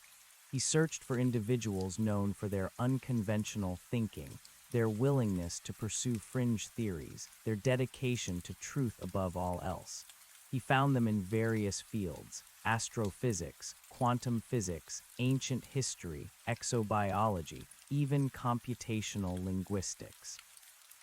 The first recruit was Dr. Eris Thorne, a reclusive astrophysicist known for his groundbreaking, yet often controversial, theories on dark energy and interdimensional travel. Mark approached him under the guise of an unusual energy anomaly he had detected. He showed him carefully selected data points from the alien fragment, omitting any mention of its origin. Thorne, a gaunt man with a wild mane of gray hair and piercing blue eyes, was instantly captivated. "This isn't an anomaly, Dr. Vance," he declared, his voice raspy with excitement. "This is a controlled, high-density energy source unlike anything we've ever observed. The signatures, they suggest a non-baryonic matter interaction, possibly even an extra-dimensional bleed-through." Next was Dr. Lena Petrova, a brilliant computational linguist who had made a career out of deciphering ancient, seemingly indecipherable scripts. Mark presented her with the complex molecular data patterns from the fragment. She spent weeks immersed in the data, her usually stoic face a mask of intense concentration. "It's a language," she finally announced, her eyes bright with discovery. "Not a spoken language, nor a written one in the traditional sense. It's a fundamental encoding of information, like genetic code, but far more complex. It's a library, Dr. Vance, an entire civilization's worth of knowledge compressed into a molecular structure." Slowly, carefully, we began to build our inner circle. Each new recruit brought a piece of the puzzle, confirming aspects of my impossible story, strengthening the scientific foundation of our claims. They didn't know the full truth yet, not about the aliens, not about the devourer, but they were seeing undeniable evidence of something profound, something beyond human comprehension. My role in this was becoming increasingly focused on interpreting the psychic messages, on mapping the global network, on understanding the nuances of the alien consciousness. The fragment, now permanently mounted in a specialized energy conduit, amplified my abilities, allowing me to perceive distant nodes, to gauge the subtle shifts in their collective awareness. I felt the network activating in real time. Faint blue lines of energy, invisible to the naked eye, were indeed forming beneath the Earth's surface, connecting the vast, ancient sites. The thrumming, once a localized phenomenon, was now a faint, pervasive vibration in the planet itself. The Earth was waking up to its true purpose, becoming a vast, interconnected machine. The psychic warnings became more insistent, more urgent. The devourer, close, prepare. One evening, Mark gathered our small, growing team in the secure study. The air was thick with tension and anticipation. They had all been working independently on different aspects of the fragment, each discovering impossible truths. Now, it was time for them to see the bigger picture. "Ladies and gentlemen," Mark began, his voice calm, but his eyes burning with conviction, "you have all been working on what I presented as a unique energy anomaly. You have all made extraordinary discoveries. Now, it's time for me to reveal the full scope of our findings." He activated the holographic projector. The room filled with the swirling image of the Earth, and then, beneath its surface, the intricate, glowing blue network I had mapped. Gasps filled the room. Thorne leaned forward, his eyes wide. Petrova stared, her mouth slightly agape. "This network," Mark continued, "is not theoretical. It is real. It exists beneath our feet, and it is the creation of an ancient, extraterrestrial civilization." He paused, letting that sink in. Then he pointed to me.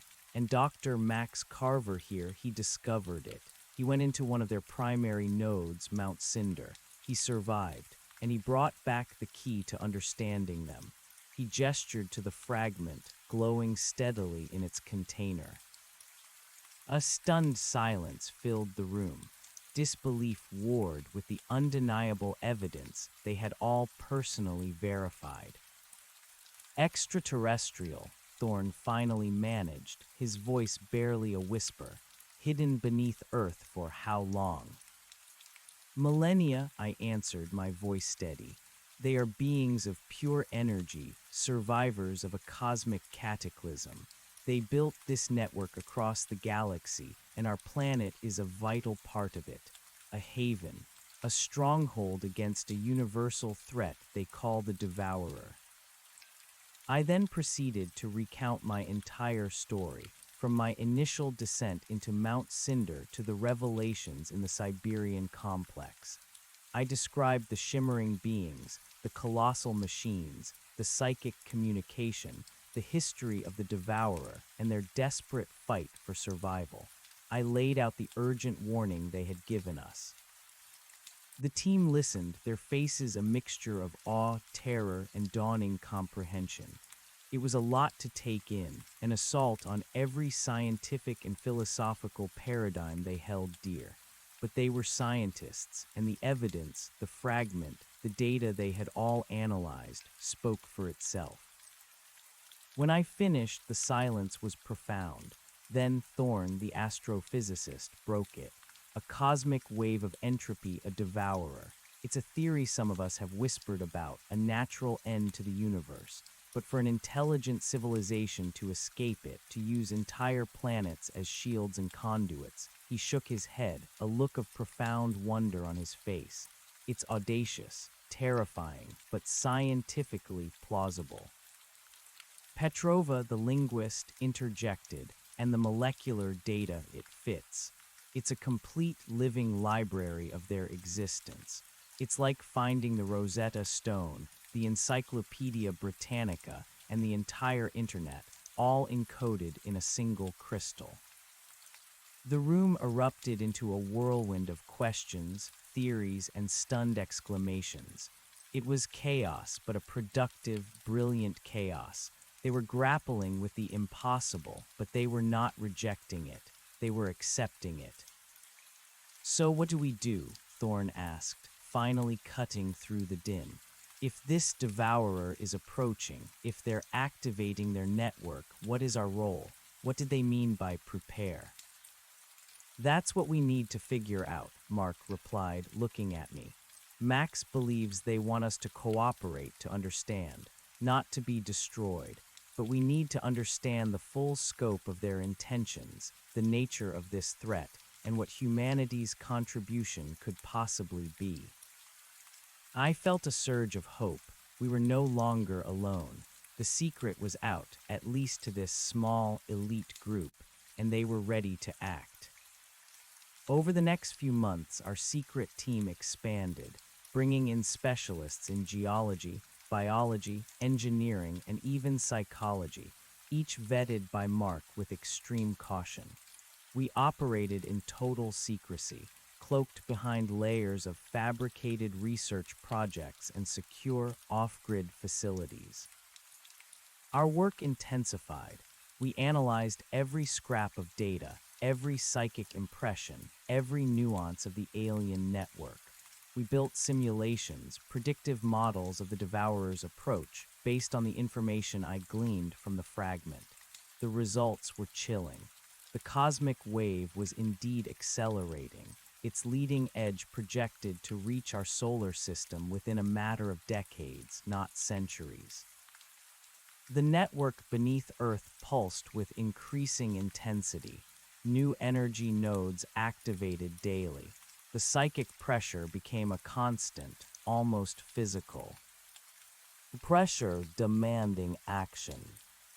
Our growing understanding of the alien network revealed its true purpose, not just a shelter for their consciousness, but a colossal, planetary-scale device designed to manipulate cosmic energies.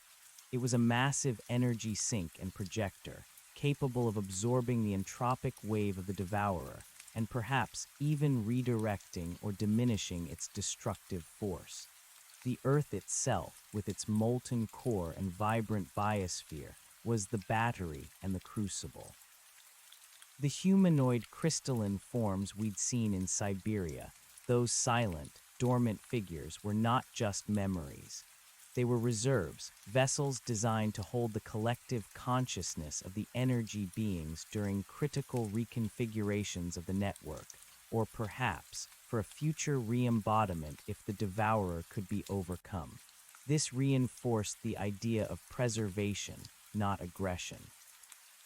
As the psychic messages from the network grew more specific, a startling truth emerged about preparation. It wasn't about building weapons or space fleets. It was about consciousness. The aliens needed active, coherent, and cooperative consciousness to help them regulate and amplify the network's energy output. Human minds, with their unique blend of creativity, adaptability, and emotional depth, were a vital component. The network could interface with organic thought, drawing on its collective power, much like my fragment amplified my own perceptions. Humanity wasn't meant to be consumed. It was meant to be integrated in a symbiotic, non-physical way with the network during its activation. "They're not trying to take over our bodies, Max," Dr. Thorne explained, gesticulating wildly at a holographic model of the human brain interfacing with a simulated energy conduit. "They're trying to interface with our minds, to use our collective mental energy to stabilize their vast system. It's a form of cognitive amplification. Our brains are natural quantum processors in a way. The more coherent, the more unified the thought, the more powerful the output." Dr. Petrova nodded, her fingers dancing across a touchscreen. "The molecular language in the fragment, it's a blueprint, not just for their technology, but for an interspecies interface. It's designed to connect, to teach, to integrate." This new revelation brought a terrifying urgency. How could we explain to billions of people that they needed to unify their consciousness and interface with an alien network to save the planet? The world would brand us insane, or worse, see it as a prelude to a mass mind control experiment. "This changes everything about how we go public," Mark stated, his face grim. "We can't just tell them about the devourer. We have to explain this. We have to convince them to willingly participate in something utterly alien." "Fear will be their primary reaction," Dr. Aris Thorne countered, his usual scientific detachment giving way to a rare display of emotion. "Fear of the unknown, fear of losing control, fear of the other. We need to appeal to something deeper, to humanity's capacity for survival, for cooperation." Our secure facility, now a bustling hub of scientific endeavor, buzzed with activity. Geologists mapped every known node of the network, creating a dynamic, real-time holographic display of Earth's glowing blue arteries. Quantum physicists worked to understand the energy dynamics. Psychologists and sociologists began to draft communication strategies, trying to anticipate global reactions. Computational linguists continued to unlock more of the fragment's vast data. My own role became pivotal. The fragment, now permanently secured in a specialized chamber within the facility, acted as a constant conduit. I spent hours meditating, allowing the subtle psychic currents to flow through me, discerning the increasingly rapid pulsations of the network, the growing dread from the energy beings, and the approaching cosmic wave. I was their reluctant, yet essential, human translator. The visions grew more intense, stars dying, galaxies collapsing, and an endless, swirling void. The devourer was an unstoppable force, a cosmic predator, and its shadow was already stretching across the void towards our solar system. One morning, the psychic pressure spiked, a jarring alarm echoing through my mind. I gasped, clutching my head, a searing pain overwhelming me. "Max, what is it?" Mark rushed to my side. "It's here," I choked out, my voice raw. "The leading edge, it's in our solar system. The network, it's activating full power. It's now, not decades, not years, months." A chilling silence fell over the room. The holographic Earth on the main monitor pulsed violently, the blue lines beneath its surface flaring with a frantic, brilliant light. The air grew heavy, thick with unseen energy. "Months," Mark repeated, his face pale. "We have months to prepare the entire world." Panic, cold and sharp, threatened to overwhelm us. We had planned for a slow, strategic revelation, a gradual buildup of evidence. Now we were out of time. The alien's final message echoed in my mind. "The awakening begins. Disseminate the truth. Prepare the young world. Time is short." There was only one way. We had to go public immediately with everything. "We activate Project Sentinel," Mark declared, his voice firm, cutting through the rising fear. Project Sentinel was our contingency plan for global disclosure, developed with the help of the newly recruited social scientists. It involved a coordinated, simultaneous release of irrefutable scientific data, testimony, and the fragment itself to multiple, trusted global media outlets and scientific institutions. It was designed to overwhelm skepticism through sheer volume and undeniable proof. "But Sarah," I started, the thought of her, unaware and vulnerable, suddenly paramount. "I need to tell her, Mark, before the world falls apart." He nodded, a rare softness in his eyes. "Go, we'll start coordinating. But Max, you have to be ready to return. Your role will be critical." I drove home through a city that seemed oblivious, bathed in the mundane glow of streetlights. My apartment, once a haven, now felt like a fragile bubble. Sarah was watching TV, a domestic scene that felt impossibly distant from the cosmic catastrophe unfolding around us. She greeted me with a warm smile, but her gaze lingered on my strained face. "Max, you look like you've seen a ghost. Everything all right with your research project?" I sat beside her, taking her hand. It was now or never. "Sarah," I began, my voice trembling slightly, "there's something I need to tell you, something impossible." I told her everything, from the mountain collapse to the fragment, from the psychic communications to the devourer, to the global network, and finally to the imminent threat and humanity's unexpected role. I watched her face as she processed the impossible, her initial smile fading, replaced by confusion, then disbelief, then dawning horror. She listened, utterly silent, her grip on my hand tightening with each word.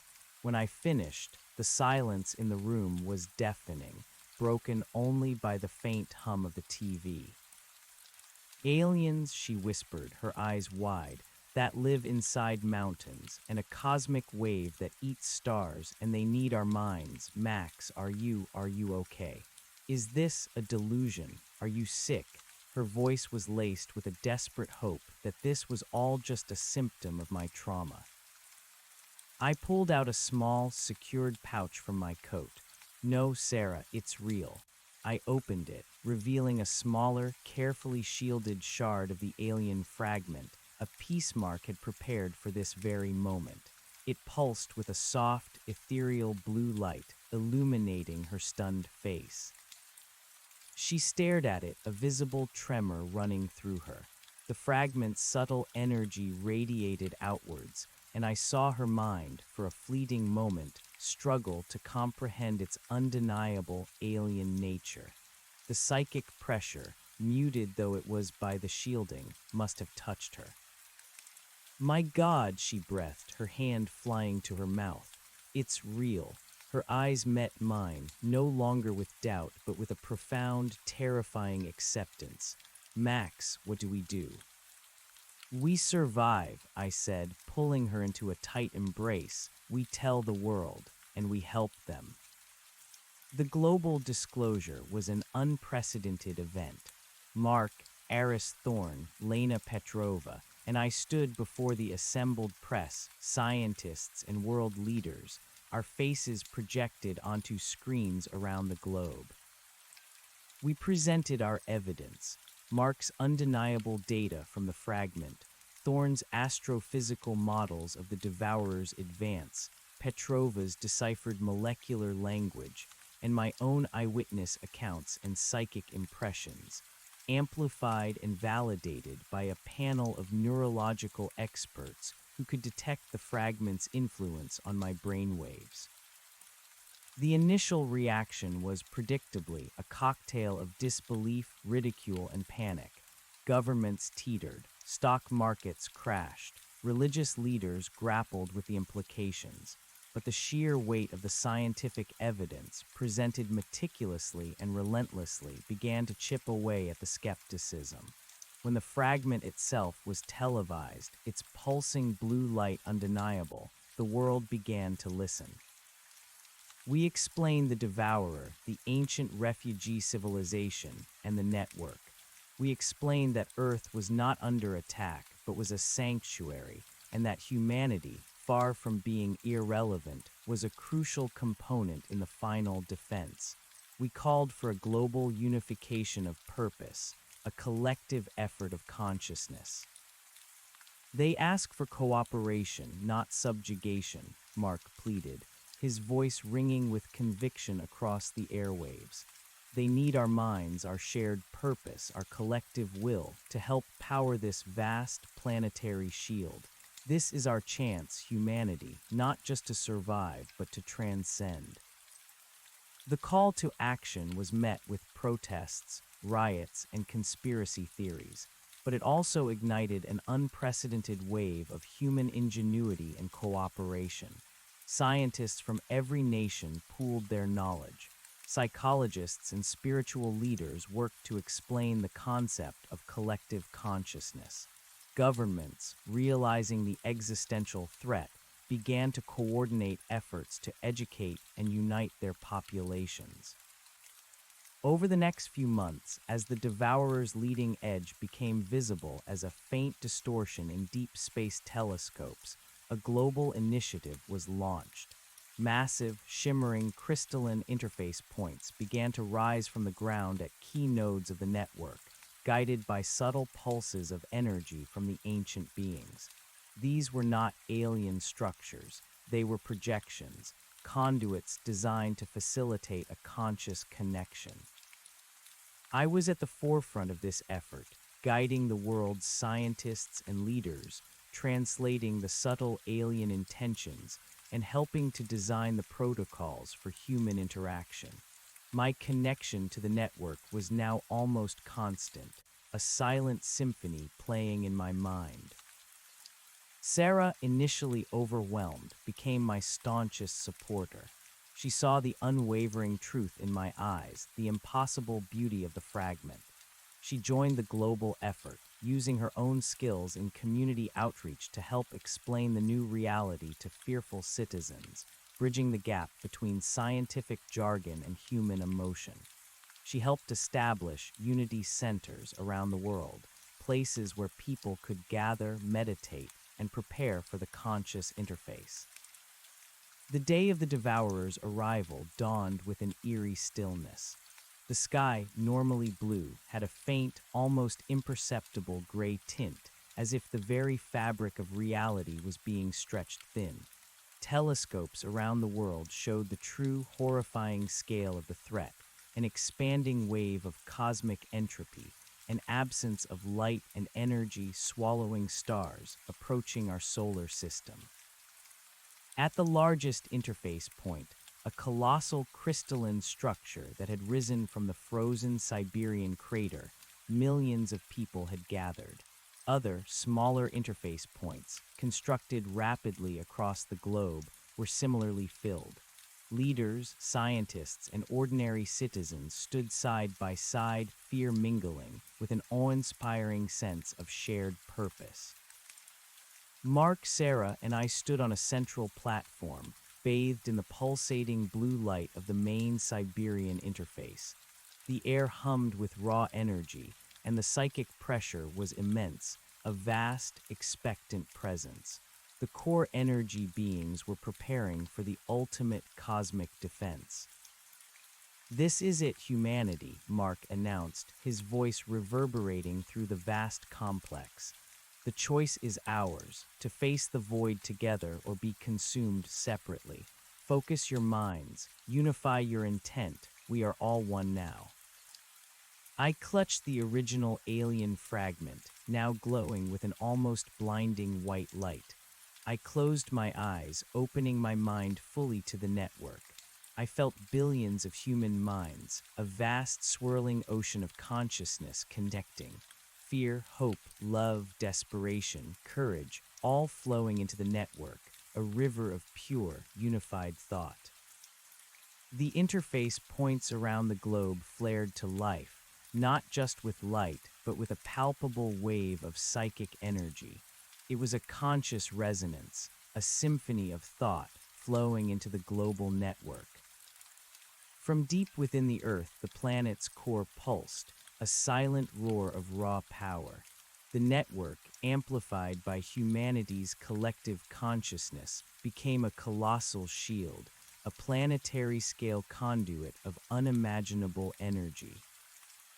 I felt the devourer hit. It wasn't a physical impact, but a metaphysical one, a wave of absolute entropy washing over our solar system.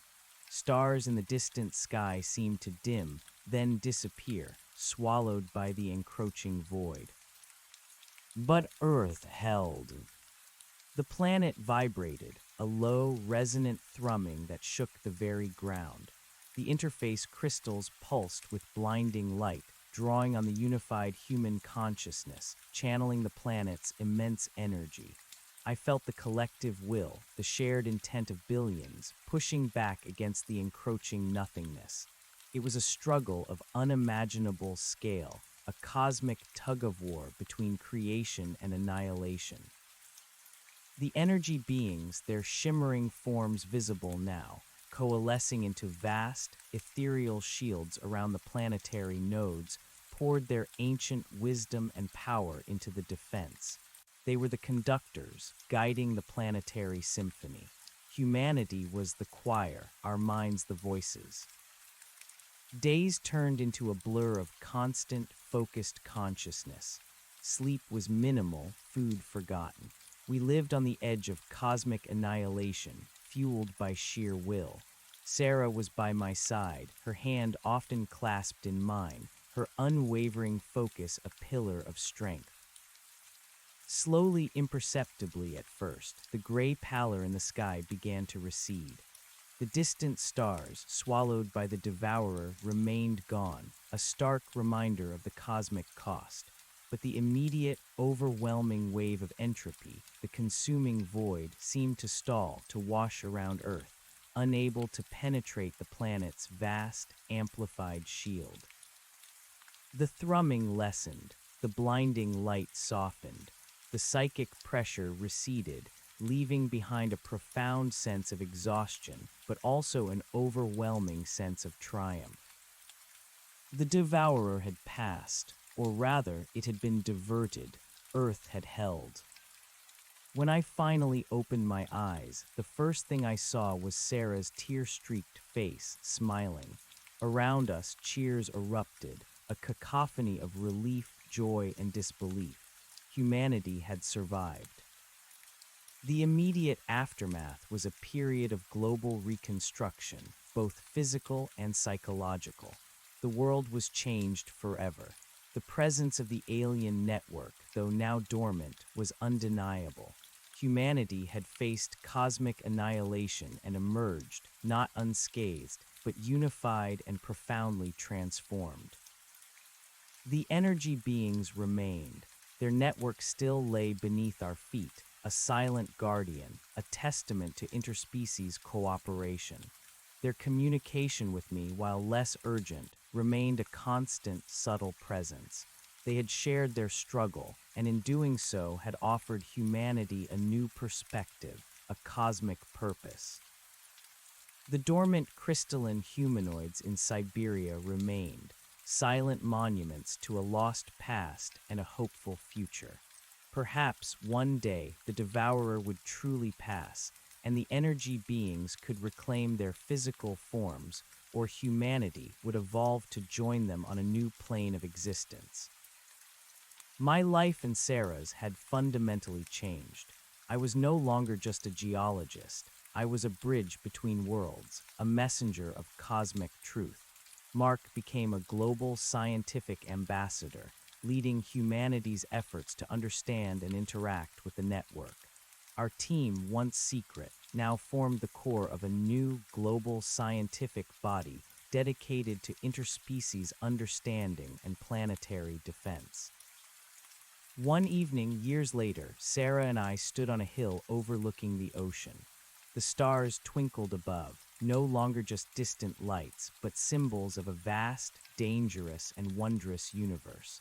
The faint, almost imperceptible thrum of the earth was a constant companion, a reminder of the network and the silent, ancient beings who shared our world. "It's incredible, isn't it, Max?" Sarah whispered, leaning her head on my shoulder. "To think our tiny planet, our fragile species, we played a part in something so vast." I squeezed her hand. "We found our place, Sarah. We learned to listen. We learned to cooperate. We learned what it truly means to be human in a universe full of impossible wonders and terrifying threats." The fragment, now a symbol of our shared journey, rested in a global museum, its soft blue light a beacon of hope and a silent promise of a future forged in cosmic unity. The threat of the devourer still existed, a distant echo in the vastness of space, but humanity, no longer alone, was ready. We were no longer just inhabitants of Earth. We were guardians of a galactic sanctuary and conscious participants in the grand, unending dance of the cosmos. The secret was out, and with it, a new era for all of humankind had begun.